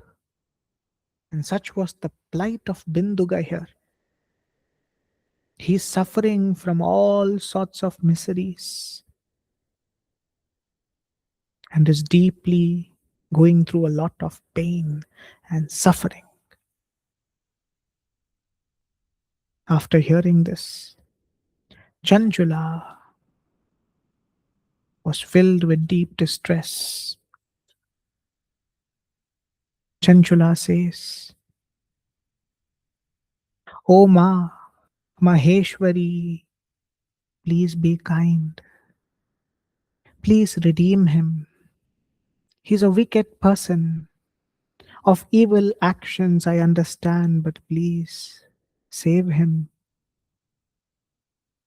Please tell me, what is the means by which this person can be redeemed? How can he attain liberation? What is the way for Binduga, this big sinner, for all those sins he committed? He made me also commit so many sins. How can we now help him attain liberation? Please tell me, Ma Parvati." And Ma Parvati is responding by saying, if Binduga hears the story of the Sri Śiva Purāṇa, he will entirely and he will completely attain liberation. If Binduga listens to the glorious Śiva Purāṇa, he will be able to attain liberation.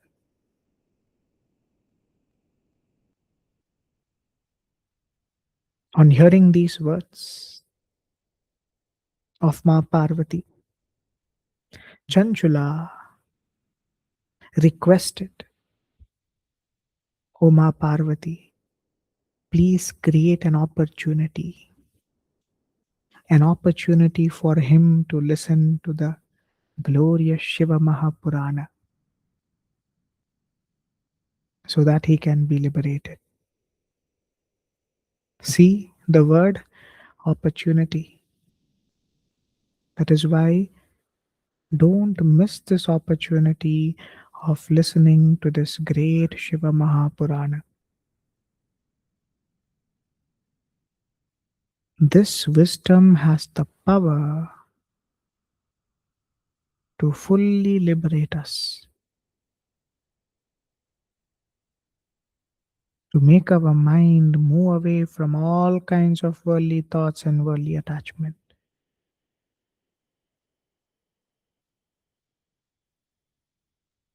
Ma Gauri, that is Ma Parvati. Then calls Tumburu, the Gandharva king, who sings songs of praises of Sri Shiva. And Ma Parvati addresses Tumburu,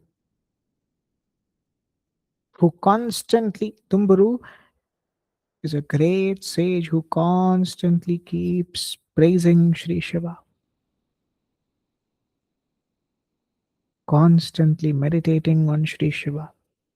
She calls Tumburu and says, please immediately go to the Vindhya mountain and arrange for a session of the Sri Shiva Mahapurana. There, in the Vindhya mountain, there is a terrible Pishacha, a very wicked Pishacha, which means a ghost. That ghost, in his previous embodiment, was known as Binduga. He was in fact the husband of Chanchula. He took up all wicked actions. He never performed his prayers. He lied, he cheated, he was filled with anger. He oppressed people. He was violent in his behavior. He took delight in the company of wrong people. In fact, he left his own wife. He would go behind other women.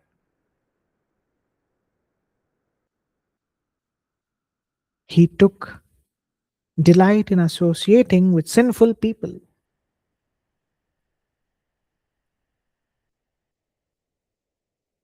This person, Binduga, after dropping his body, he went to the abode of Yama.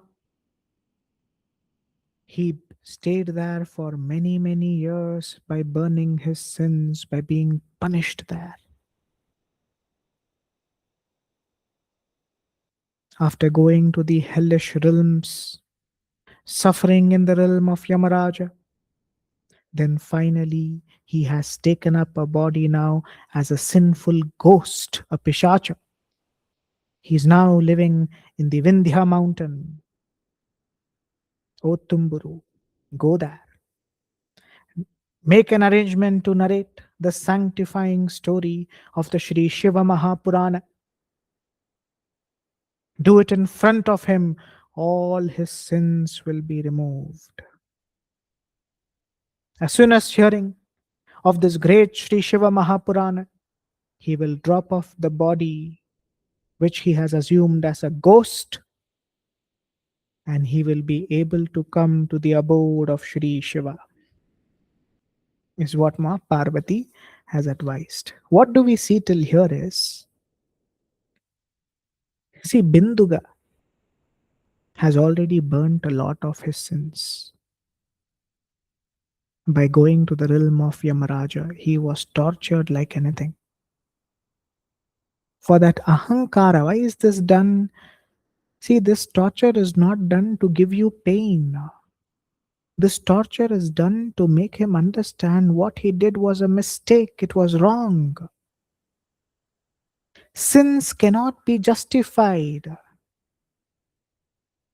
So until that ahankara, ego, does not completely go away, we will be punished by this creation. Punishment can also be seen as loss of a loved one, loss of wealth, disease. These all are the ways of how we experience punishment for the sins which we had committed. Rather than feeling bad about it or cursing your life, cursing your fate, take this as an opportunity to meditate on the feet of Sri Shiva. If you feel your life is not good, If you feel you're always troubled, always in pain, rather than trying to change your life or to ask for change to come, the best thing what you can do is meditate on the feet of Shri Shiva.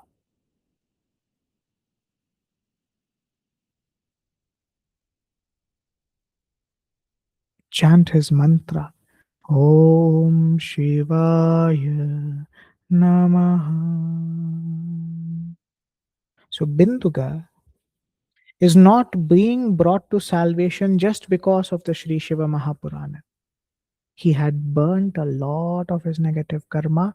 Now Ma Parvati is giving him an opportunity to listen to the Sri Shiva Mahapurana so he can see that beyond Pishacha, beyond being a ghost, there is also a beautiful abode of Shiva Loka where you'll be looked after,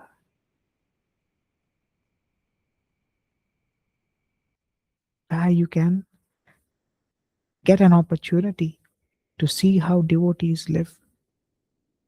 So then, when you start continuing to burn your negative karmic reactions, you will at least remember that this pain, let it go, let it happen, and let me not fight this. Because I know in future I have that Sri Shiva who's all blissful, all peaceful for me to attain. So here's an opportunity which is going to be given to Binduga. Tumburu then went to the Vindhya mountain, seated in the aerial chariot in the company of Chanchula. And there they saw in the Vindhya mountain, there was a Pishacha, a ghost. That ghost was laughing all of a sudden, crying all of a sudden, loudly shouting by turns. His body was very huge, jaws were immensely large, and his form was very crooked.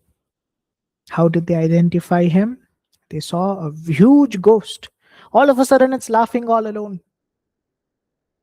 Suddenly, it's crying. Suddenly, it's shouting.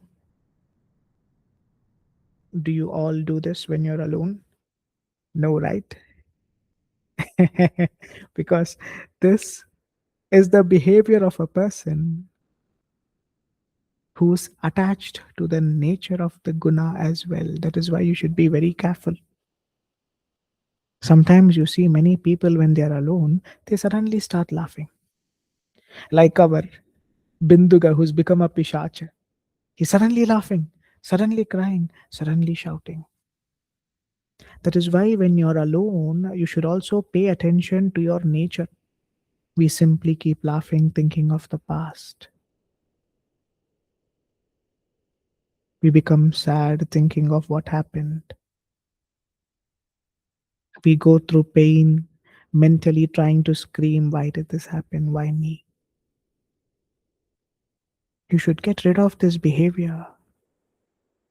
We are seeing two forms of this behavior. One is what is Binduga is expressing. Other is how we express this. This demon, this pishacha is also in our mind, in the basis of the guna, tamogun. When you're going through tamas, right, high levels of ignorance, you'll start laughing all of a sudden. You'll start crying all of a sudden. You'll start shouting all of a sudden. You'll become violent mentally, this person, that person. So don't do that. Do not do that. Meditate on the image. You see this beautiful image of Sri Shiva. Just look at him and sit. Who's stopping you? Focus on the beautiful Shiva Linga. And mentally, Om Shivaya Namaha. Offer to him the flowers. So this behavior which Binduga, the Pishach, the demon is expressing is also a behavior which humans express at times, but mentally. Laughing all of a sudden alone, crying all of a sudden alone, shouting all of a sudden alone. Why? Because of the nature, the tamasic nature within, constantly cribbing on the past. So from today, please don't laugh, cry, or loudly shout alone. Mentally, Om Shivaya Namaha. When such thoughts occur, Om Shivaya Namaha. That's the tamasic nature within all of us. It'll go away slowly.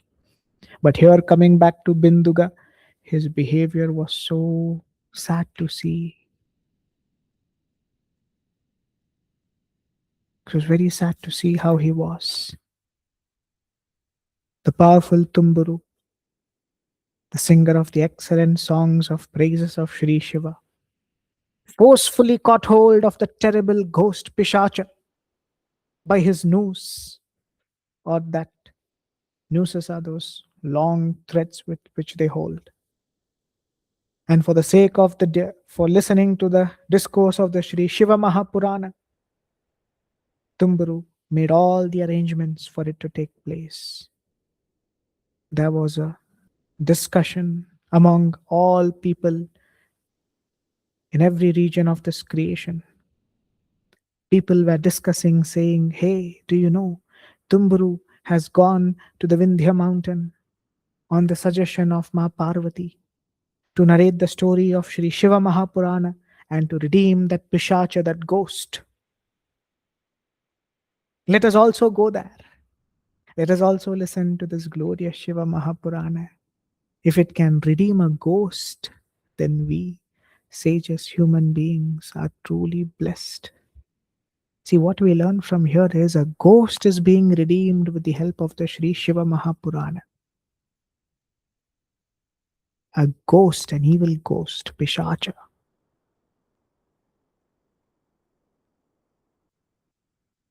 It has been liberated with the help of the Sri Shiva Mahapurana.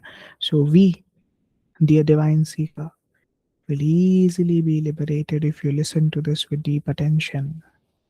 So they all go there. Everyone were assembled there, ready to listen to the Sri Shiva Mahapurana. They all bound the Pishacha, compelled him to sit. "Hey, sit. A ghost will not be interested. Let me go. I want to go away from here. What is this you all are doing?" The ghost does not like to listen to this, but they tied him. See, an opportunity, even what he feels, the ghost feels that this is bad for him, it's in fact good which is happening to him against his own will. He wants to go away. He is not interested in Sri Shiva Mahapurana, but they all tie him down. They make him sit. They compelled him to sit down. Tumburu began to sing the story of the Sri Shiva Mahapurana, starting from the very first Samhita and ending with the seventh Samhita. He clearly expounded the entire Sri Shiva Mahapurana. On hearing this, the Pishacha was finally able to drop that body. He assumed a beautiful divine form, like an attendant of Sri Shiva, being given a beautiful white cloth. He is now illuminating, taking up the divine body. Binduga accompanies Chanchula and starts singing the glories of Ma Parvati on how graceful she is, how compassionate she is, that she redeemed Binduga, a great sinner, was now given an opportunity to go to Shivaloka.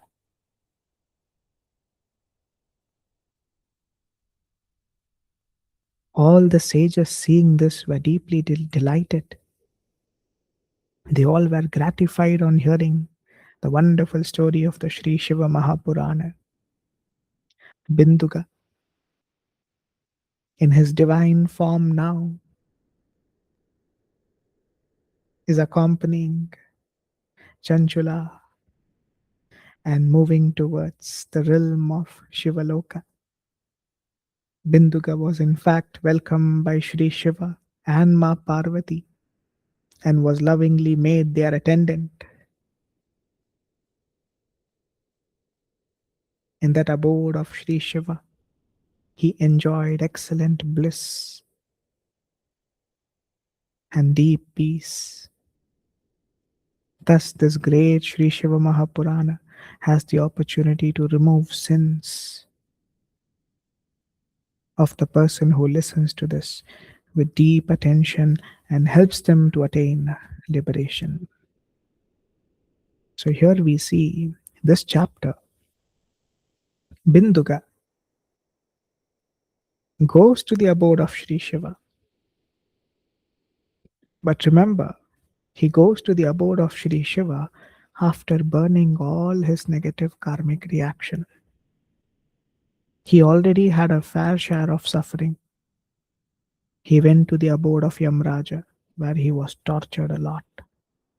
He then took up a body of a Pishacha, a ghost, lived in the Vindhya mountain, who could not eat, feels hungry, but I can't eat. I'm only breathing air. He's all of a sudden laughing, crying, screaming. All alone, what will he do? He's insane, mentally not sane. Such was his situation. But Ma Parvati, because of her costless grace, does this arrangement. So even the worst sinner, after the sins have been burnt, will again be given an opportunity to be around the great Sri Shiva, to realize Sri Shiva. So, dear sincere seeker, what we learn from this beautiful chapter is that we all were given this opportunity in the past. Don't think this opportunity will come now in the future. It was already given to all of us. We all, each and every one of you who are listening to the Satsanga, has been to Shivaloka and has come back. We have seen that glorious realm. Yet, why are we here? We have stopped walking in the path of Dharma. Continue walking in the path of Dharma. You will start seeing Shivaloka right here, right within.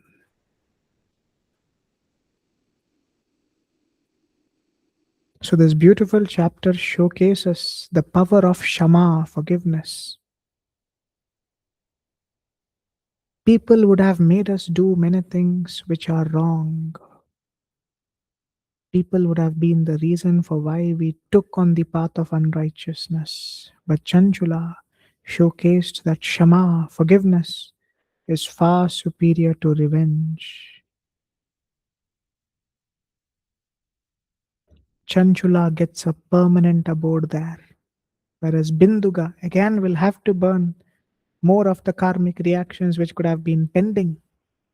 But for Chanchula, for her character, for what she is exhibiting, she is truly worthy in being in the abode of Shiva forever. It is our attitude, it's our character. See, people can be characterless around us, but we should never lose our character. People can be ignorant around us, but we should never become ignorant. That is what Chanchula has showcased here in this beautiful chapter, the liberation of Binduga.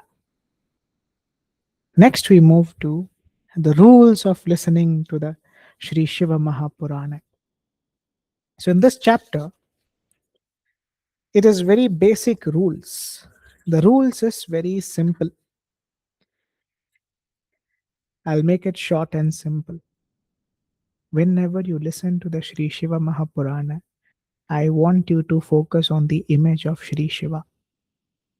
Just look at him. If you feel when you close your eyes, many people say, when I close my eyes, I fall asleep. No problem. Open your eyes, look at the image of Sri Shiva, and you listen. But your eyes should only be focused on his image. If you feel it's been 10-15 minutes, I've been focusing on his image. Now my mind is asking for something different. Focus on the Shiva Linga. Meditate on that for 15 minutes while you listen.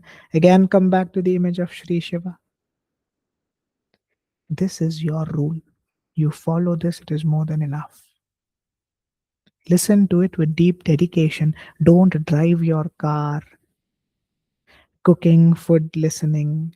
These all are not right respect. See, many might say, this is such a long session. How can I give this time?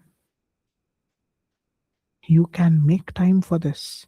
If a ghost is being liberated, imagine the power of this wisdom. We can't disrespect this and expect it to bring changes in us. So the best way, the rules for listening is, look at the image of Sri Shiva, listen. Close your eyes and listen. If you don't feel sleepy, if you're someone who won't fall asleep, close your eyes and listen. If you feel sleepy, open your eyes, look at the Shiva Linga, the image of Sri Shiva, listen. If you feel tired, stand up and listen. If you feel your ahankara, ego is rising, sit down on the floor and listen.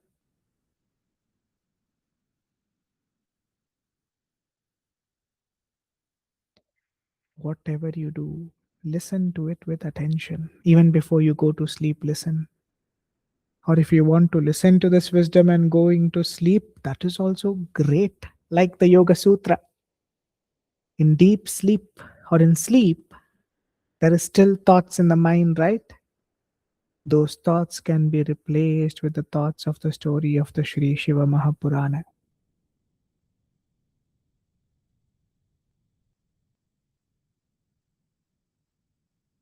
Just be dedicated to this journey. I'm not saying don't listen to this when you're driving a vehicle. It's fine if you're doing it as an extra. But permanently, every day with dedication, sit down and listen. Show this wisdom the respect it deserves. It will then show you what it can do to you.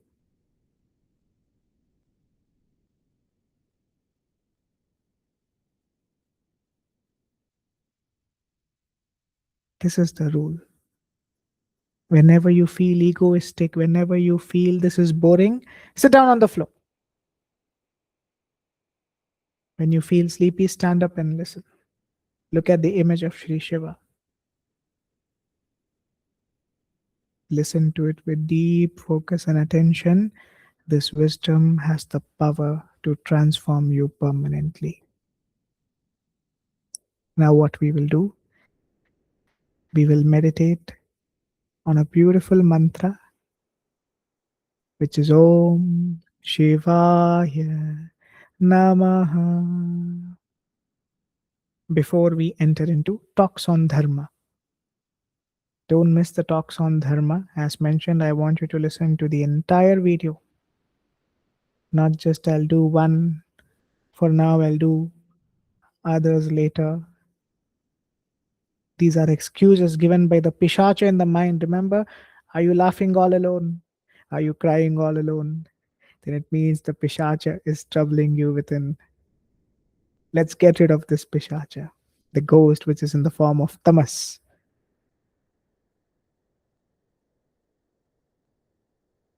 Let's meditate on this beautiful. Om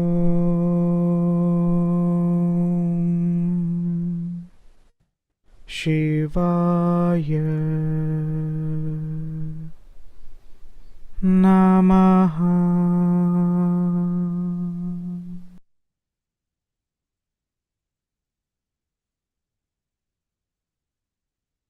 Om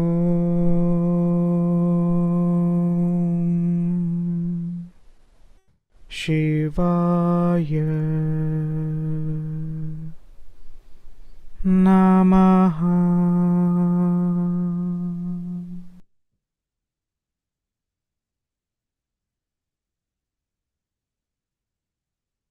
Om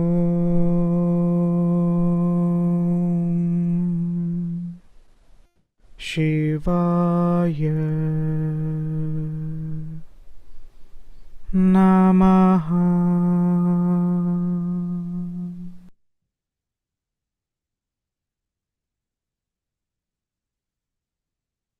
Om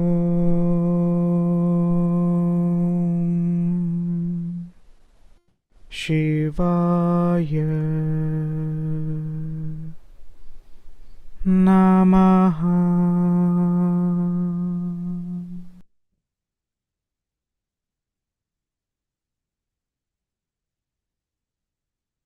Om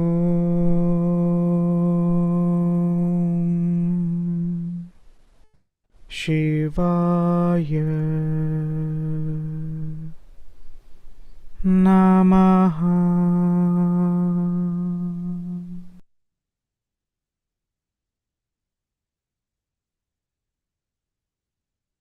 Om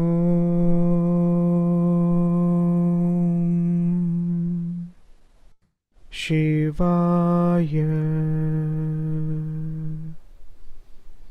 Namaha.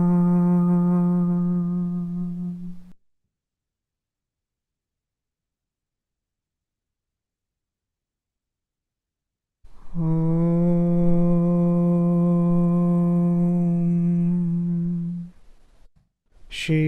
Shivaya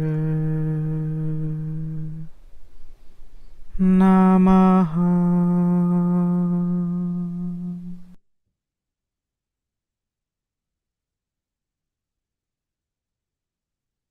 Om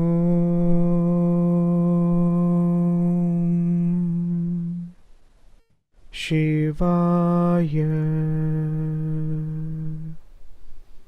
Namaha.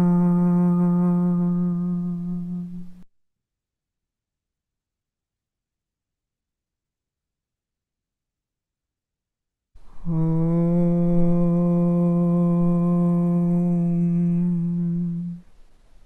Shivaya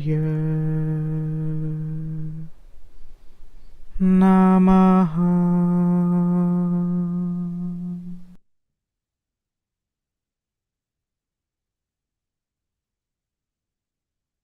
Om Shivaya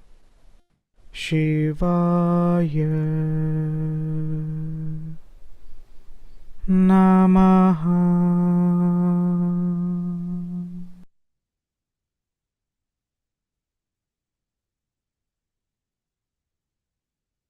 Om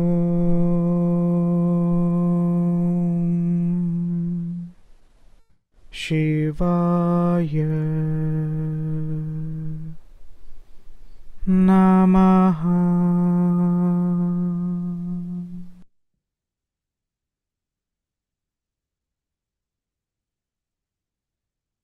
Om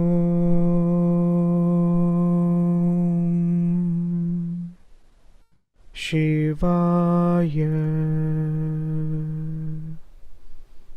Namaha.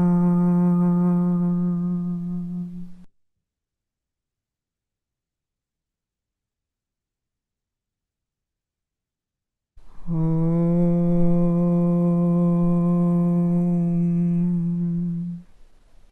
Shivaya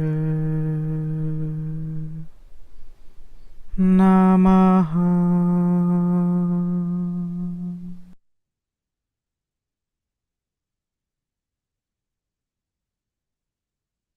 Om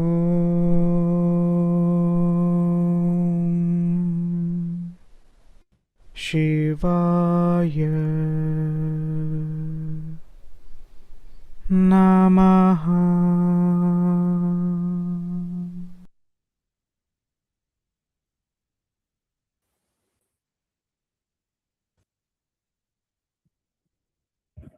Next, we move to talks on dharma.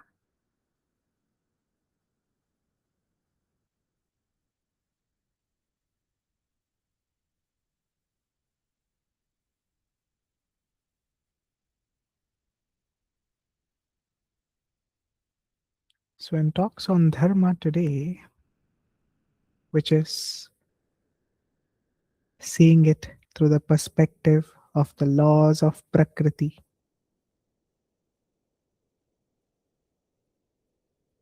let us see one new news which has come today.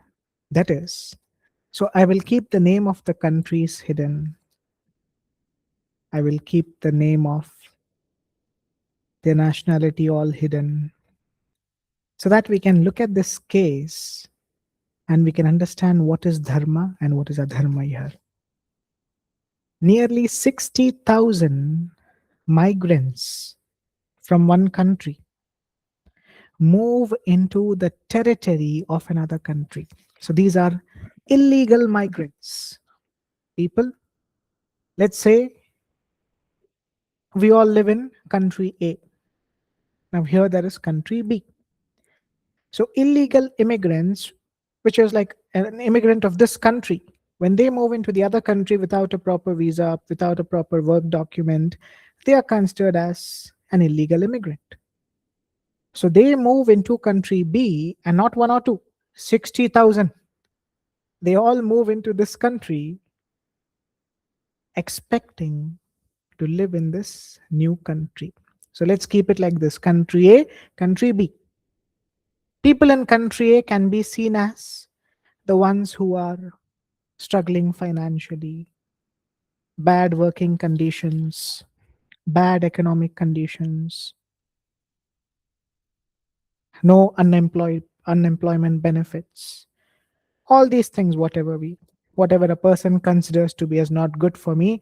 I don't like this country, now I want to go to country B because this country is giving me unemployment benefits, more income, I can create more wealth, free health insurance, or this country B can also give me a good standard of living. So all these are the criterias what a person might have before they take such a drastic decision. Now what has happened is that the country B has sent all their military forces and the police forces to send these people back to where they came from. And all of them, it was like a population of an entire city. 60,000 people are not a small number, it's a huge number. They all enter into country B, and that country B's military and all other forces, they are sending them back. Go back. We can't look after you. So more than half have gone back. The other half are yet to go back. In that, the news has interviewed one of the migrants, one of the person who's illegally got into that country, country B. They've asked him, why did you make this move? The answer from that person is that there's nothing at home. I have to work 12 hours a day for a mere small salary. It is very hard to survive in my country, due to which I came to this country in search of a better life, in search of a better future.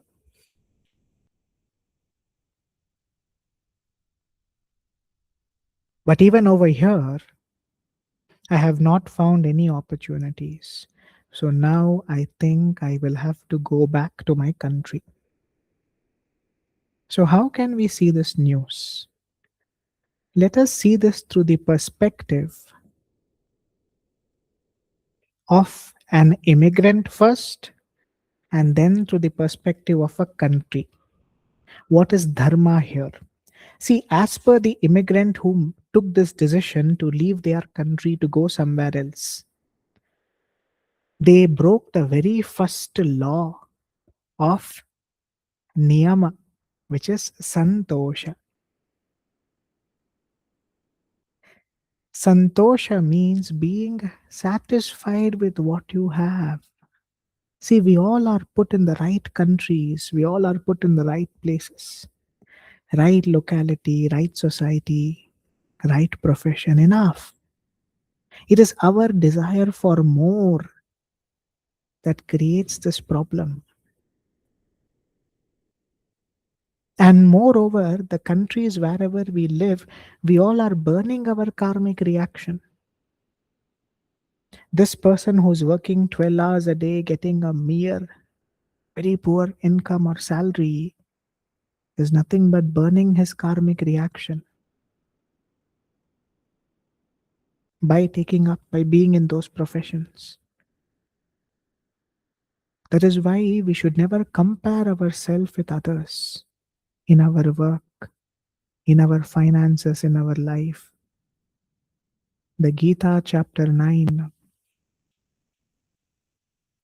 where we learn Shri Krishna conveys whatever is required for you, you will be given. You don't even have to ask. And what is not required for you will be taken away from you. It won't be given to you. See, many of us have a desire whenever we see other people having better professions, better income. I also want that. It is not bad, it is not wrong to desire for a better life. It is not wrong to desire for a better life, but it is definitely wrong to go to some other place illegally. See, legally, assuming that you live in country A, you get a good job opportunity in country B, as per the law of that country, as per the law of the world. Now you have the opportunity to choose to go there. The opportunity came your way. If you feel that it can enhance your quality of your life, you can definitely go there. But using adharma, breaking the law, going there illegally, no way justifies your suffering. This is like saying, I am poor, so I steal. Does it justify?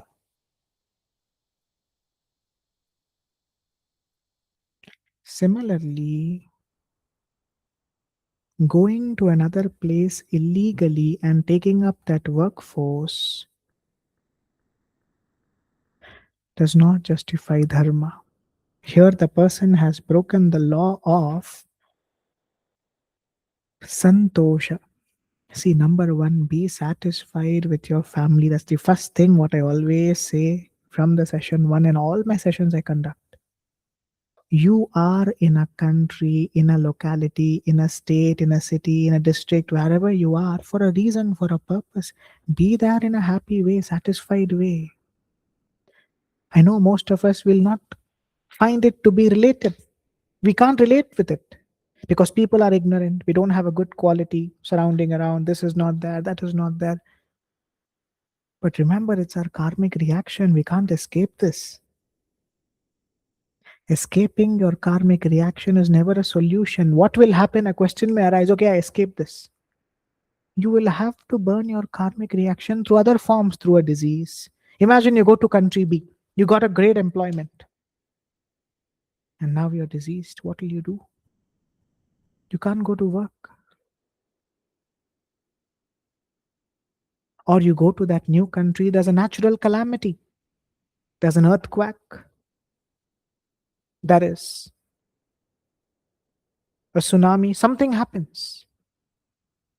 The house where you stayed is underwater now.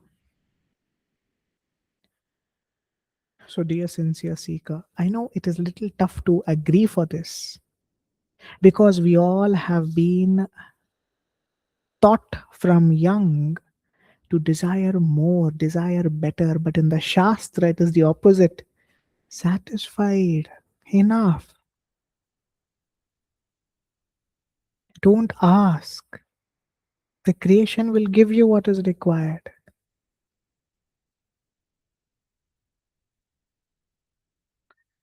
Our human birth is to realize Ishvara. Your time should be spent productively in realizing Ishvara, not to work 16, 17 hours a day. If you're going to work 16, 17 hours a day, then when will you dedicate your time for meditation? Some might say, even my work is my meditation. All these are just excuses. Work is definitely a way of meditation as well when we see it in that perspective. But first, you should sit down on the floor and meditate. This is the primary.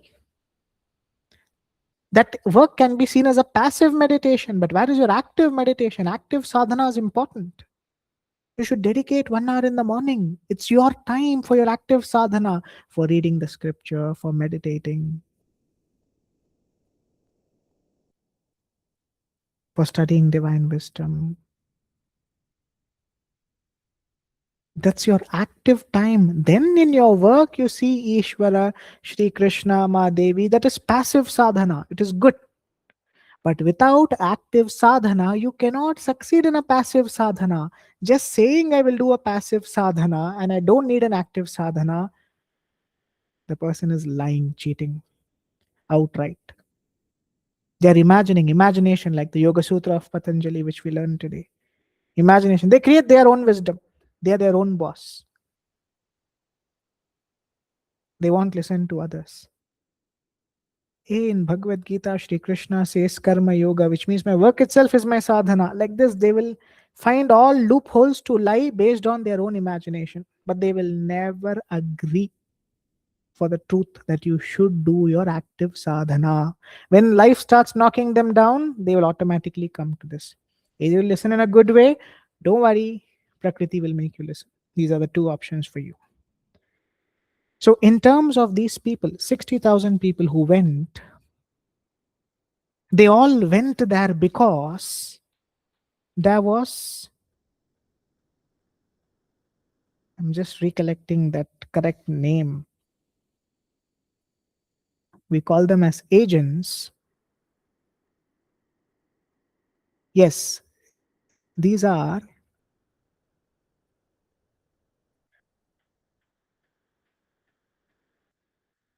human smugglers, human traffickers. That's how the government views them, and also people who tell others that there's a better life there. They traffic human beings in the sense, now these 60,000 people from different small countries or small regions they would have taken, told them, hey, do you know that country? You get unemployment benefits, number one. You get free insurance, your children free education, this free, that free. Pay us this much money, I will make you go there. So it starts from this adharmi. Now, this person, this human trafficker, whoever has done this agent, whoever has done this is going to burn his karmic reactions in such a way that it can't be described in words. 60,000 people is a huge number. Imagine how many families will be hurt. How many families go back disappointed. You need money. Even if you want to go from one region to another, you need money. You can't go for free. How long can you walk? Even if you walk, you need money to buy food. Even water, it's very difficult to get free water these days. Wherever you go, you should buy a bottle. So they have cheated so many people by promising fake dreams. These agents and the people have also not followed the law of santosha. See, be grateful for your family, for your surrounding, for the income you have. It is initially difficult, agreed, because we keep seeing others. Oh, my neighbor is making $500,000 a year. I have more skills than that person. Look at me, I'm just earning $10,000 a year. Or we see that my uncle's granddaughter, she's earning 1.2 million a year. And look at me. I got more skills, I'm just making so little. See, this is the problem. We try to compare. Stop comparing life of people in different countries, work in different countries, income in different countries. They're of no use for you. Start comparing how are you in your spiritual journey.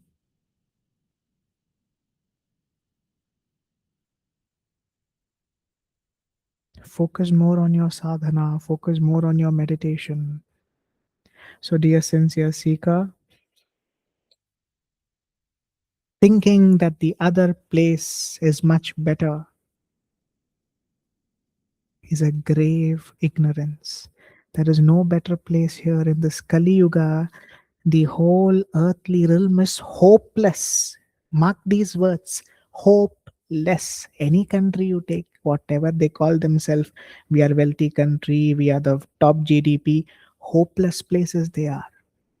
There's no place where you can find peace. There is only one place where you can find peace, at the feet of Ishvara. Don't be confused, thinking there is happiness there. There is no happiness anywhere. Happiness is only at the feet of Ishvara. So, from the perspective of the immigrant, there's one person who's going back, who has given an interview, said, I don't have a good opportunity in my country. I came here, so I'm now going back because there's no job for me here. Fine. Waste of time. Most importantly, law of Santosha broken. But good, he's experiencing it right now, he's going back. But sadly, he has broken the law. It is not good to do anything illegally. If legally he would have gotten an opportunity, Dharma allows him to go and take up that opportunity and work, but not illegally. It never justifies. Like a poor person saying, I live in a poor family, so I steal. Wherever I see people using a smartphone, I flick it and I run away. That doesn't justify. He will have to suffer for what he has done. So in this case, from the perspective of a person, why does the sin happens? Because of lack of happiness with what we have. Don't be like that. Be satisfied with your family, with your spouse, with your children, with your income, with your profession, with the place, with the locality. This is what we have been given. Gracefully accept it from today. Now, whatever you did in the past, forget it. From now, this I have enough. I don't want anything more. Learn to cultivate satisfaction with what you have. Next, to the perspective of the country, they have used their military and their police force to send them back. But in the process of this, unfortunately, few people were even killed. See, the law of a country, as per our Shastra, is definitely to keep the government and the workforce of that country secure. So, sending these people back is 100% correct. There's nothing wrong at all. But killing someone using excessive force is not a safe way to do it. They could have rather, but again, it's a very difficult task. There won't be a prison where you can put 60,000 people. And 60,000 people become very dangerous. If they enter into a country, they will start looting the houses of the people that live there. They are also sleeping on the streets, so this is very unsafe. Women can't walk around safely. Children can't be around safely. They will catch them. They will ask for money from their family. So, in a way, this also justifies that aggression which has been used. But it could have been handled even before they enter. That is why the borders have to be secure. If you're a country head, Why should you create a situation where people have entered your country and then you take an action? Before that, when your borders are secure, you don't even have to face the situation where they have entered. So, through the perspective of the person who went, that is where adharma has been higher. So, we learn from this, be satisfied with what you have, with your country, with your place, with your surrounding, with your income. Stop dreaming that other country is a better place. There's no, all countries are hopeless in Kali Yuga. That's the clear answer what I want to convey as per the Shastra. Sage Narada says, Srirangam, Rameshwaram, Kedarnath, Badrinath, Varanasi, all these holy places are of no use. They all have become business places now. When great holy places have become business places, there's no country where you can go and expect peace. So this is what we learn from this topic. The laws of Prakriti is learn to develop santosha, satisfaction with what you have.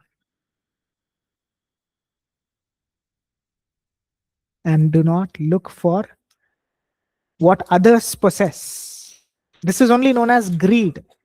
People develop, they break the rule of asteyam.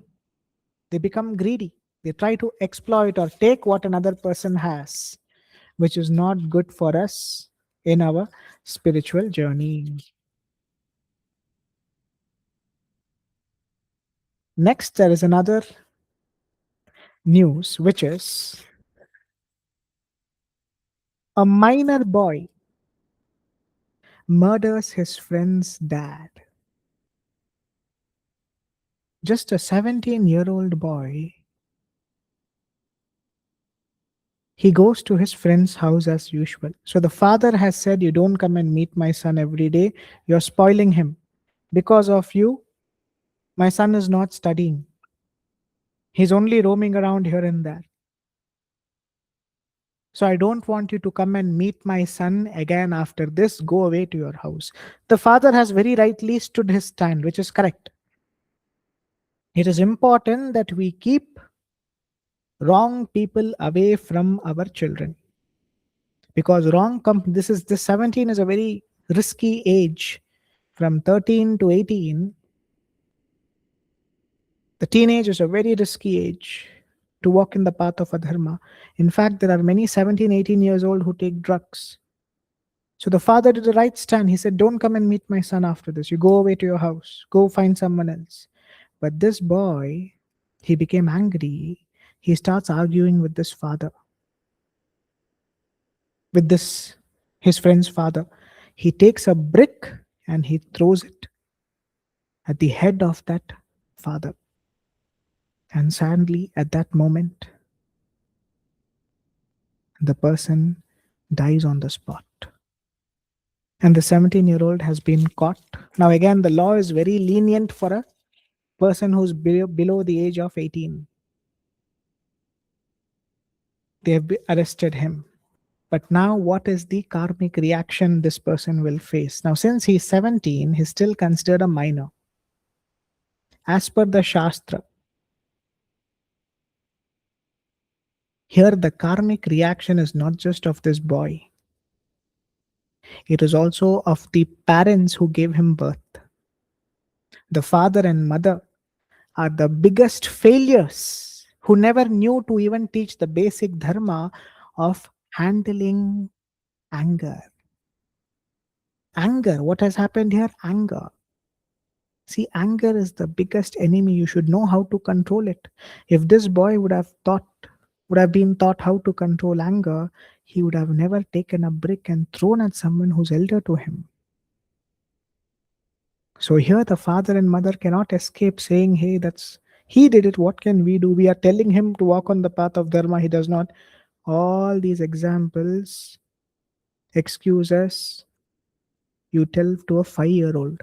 Law is law, you face it. The parents are the one who are accountable. Otherwise, why do you need a child? If you can't give a proper wisdom to your child, you don't fit to have a child. You don't qualify. You're unfit to be even married. If you can't look after your child and give him proper knowledge, you in the first place are unfit to be even married. But you got married, you had a child, and now saying that we would have advised our child, he never listens to us. Not agreed at all. Burn that karmic reaction. That is why, dear sincere seeker, if you're a father or a mother who has a child who's growing, who's still a minor, their actions will also have a reaction on you. Advise them in the right direction. Now, you might be thinking, I never wanted to get married. My father, mother pushed me into this. Now I'm having a child. Speak about now, don't speak about past. Now, your duty is to look after your children. If they don't walk in the path of Dharma, see, after they've become an adult, that's a different case. After they have become an adult, the scenario is different. Let's say they cross the age of 20, 25, 30. They live alone. They're not under your control. It's a different scenario. But here, a 17-year-old generally stays with the father and mother, is under the guidance of the father and mother until they cross the age of 18, 21, 25. They are still learning about the world. So here the first failure is the father and mother. They are to be blamed before the son is blamed. And then the son is blamed for being ignorant. He also burns now negative karmic reaction. Now what will happen maximum? So I'm not sure how the law is for a minor. Mostly they keep them for 20 years and they'll release them after that, saying an excuse, he was a minor. But he was nothing but a sinner. A sinner, after he drops the body, he goes to the abode of Yamaraja, is tortured, takes up the body of a worm, comes back into the body, lives there for some time, goes to the body of a donkey, lives in the body of a donkey for some time, is killed by someone externally. Because of this was the nature of his crime. He will accordingly face that, and again, moving to the body of an animal, cat, mouse, dog, snake. Imagine life of a stray dog. Such is the life they have. So even if you're a 17-year-old, you can understand how to handle anger. It is not that you're too young, too small. By 50, 13, even a 7, 8-year-old can understand these days. When we tell them not to scream, not to be angry, control your anger. If you don't control your anger, you will end up spoiling your future. So this person has broken the law of ahimsa. First law broken. The very first law of ahimsa is broken. Asteyam broken. Brahmacharyam broken. Shama broken. Dhriti broken. Daya broken. What can I say? There is no justification for this person's good future. There's no good future at all. He'll have a messed up future. That is why learn to control anger. As a parent, as a father, and as a mother, if you as an individual feel that you cannot be a good parent, don't get married. Don't waste your life and someone else's life. The society is telling me to get married. People around me are getting married. You're not fit for it. Number one. Number two, if you get married, some circumstances, Prakriti has made me to burn this karma. Now don't complain, my family pushed me into this. You have a child, you should look after the child. Justifying that I try to teach my son, daughter, she or he does not listen, justification does not work. So the laws of Prakriti is very straightforward. Number one, the first story, what we saw, the first news was moving from country A to country B. Don't do that. Enough. Be satisfied with your place. Illegally, don't do anything. Legally, if you get an opportunity, like to move to a different country to work, that's good. It's a good karmic reaction which is coming to you. You deserve it. And now you have the option. Do you want it or do you don't want it? You can make a decision. But illegally going, these people commit the greatest sins. And what the country did in return was also justified. Because if 60,000 people get into the country, they roam around the streets, it's not safe for any country. They will start stealing things. And that's what they did. They start burning shops. Now you can't expect a government to be silent in that place. If the government is silent, they're doing a dharma. So even the deaths which happen, they will be justified because they had to look after their own people. If you don't get an opportunity, it's fine. Be where you are in a satisfied way and live a happy life. But remember this, no one in any country here is happy. Only a person who surrendered to Ishvara is truly happy, like the way we are smiling and we are happy. So, dear sincere seeker, learn to cultivate santosha and learn to cultivate ahimsa. Don't get angry at others. Anger can create major problems. Now, this boy, the sin he has committed, the father and mother are also responsible. But the law wouldn't see that. The law will just say the guy is only responsible. But here, the father and mother is the first guru. If you remember, we celebrated Guru Purnima. We call so many gurus. Hey, my friend, corporate guru, who took 50,000 rupees for my Diksha, you're my guru. When you can call all these people your gurus, the very first guru is your father and mother. So if you are a father and mother who hasn't taught your child, you're committing the greatest sin which you will be reaping in the future. Don't take the roles and responsibilities lightly. You will be held accountable. So joining our palms, thanking Sri Krishna for the wisdom he gave us today. Let this always be in our mind. Om Tat Sat. So with our eyes being closed, let us pray that all these people who have been committing sins, there'll be more like this in the future. Let them all get divine wisdom so they can learn to live in santosha, peace, happiness with what they have. And let them learn ahimsa, to be free from aggression. And let them get an opportunity to listen to the Gita, to the Sri Śiva Purāṇa, and all the divine wisdom. Thank you for joining this session. Om Tat Sat.